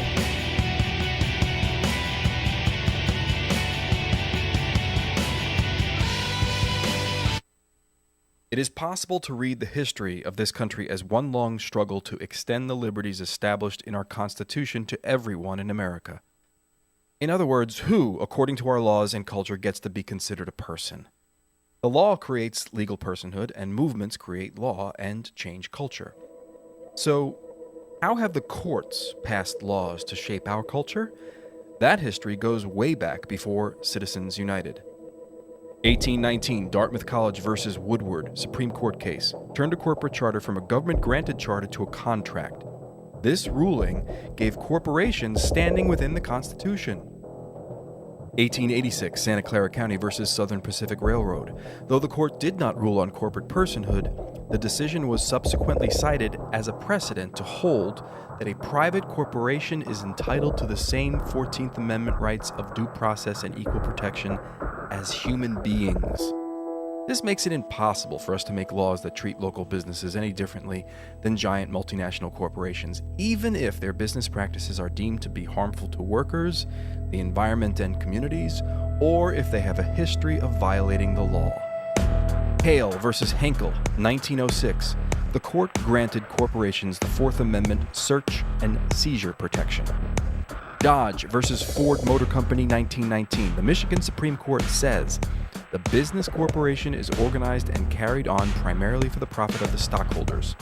Stockholder primacy is established. The purpose of the corporation, according to the court, is no longer to serve the public good, as it had been. It is now to maximize profit for shareholders above all else. Pennsylvania Coal Company versus Mahon, 1922. Corporations get the Fifth Amendment takings clause, meaning if you pass a regulation that impacts a corporation's ability to make a profit, that is deemed a taking, and they can sue for the right to future profits lost. This creates a chilling effect, and local and state governments become much more hesitant to pass laws in the public interest for fear that corporations can claim loss of potential profits that cities and states will be on the hook to pay. Buckley versus Vallejo, 1976. The Supreme Court rules that spending money to influence elections is protected under the First Amendment, in effect saying that money is speech. Citizens United versus Federal Election Commission, 2010. Today, the Supreme Court of Chief Justice John Roberts declared that because of the alchemy of its 19th century predecessors in deciding that corporations had all the rights of people, any restrictions on how these corporate beings spend their money on political advertising are unconstitutional. The court's ruling threatens to undermine the integrity of elected institutions across the nation. It's a rejection of the common sense of the American people.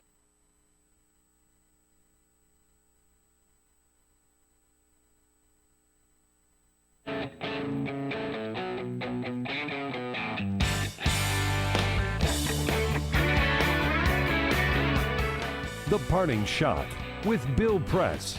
This is the Bill Press Show. And here we are on this Tuesday, May 5, my parting shot for today. You know, it's true that Democrats can't take anything for granted in 2016, but here's one candidate they certainly don't have to worry about. She announced yesterday, and I'm talking about, of course, Carly Fiorina. Her claim to fame is that she's the former CEO of Hewlett-Packard, and that, she says, qualifies her to be president of the United States. I think I'm the best person for the job, she told ABC News yesterday, because I understand executive decision-making. What she doesn't say, but what everybody knows, is that her stint as CEO of Hewlett-Packard was a total disaster. She took a great company and ran it into the ground. First, she fired some 30,000 workers. Then she forced through a merger with Compaq, which failed so badly, the stock fell so low, she was run out of the company by its board of directors. She was such a disaster that in California, Carly got the nickname Carly Failorina. Then, of course, she became a leading spokesperson, remember that, for John McCain's presidential campaign in 2008. In other words, if you want a total failure in business and politics as your next president, Carly Fiorina is your candidate.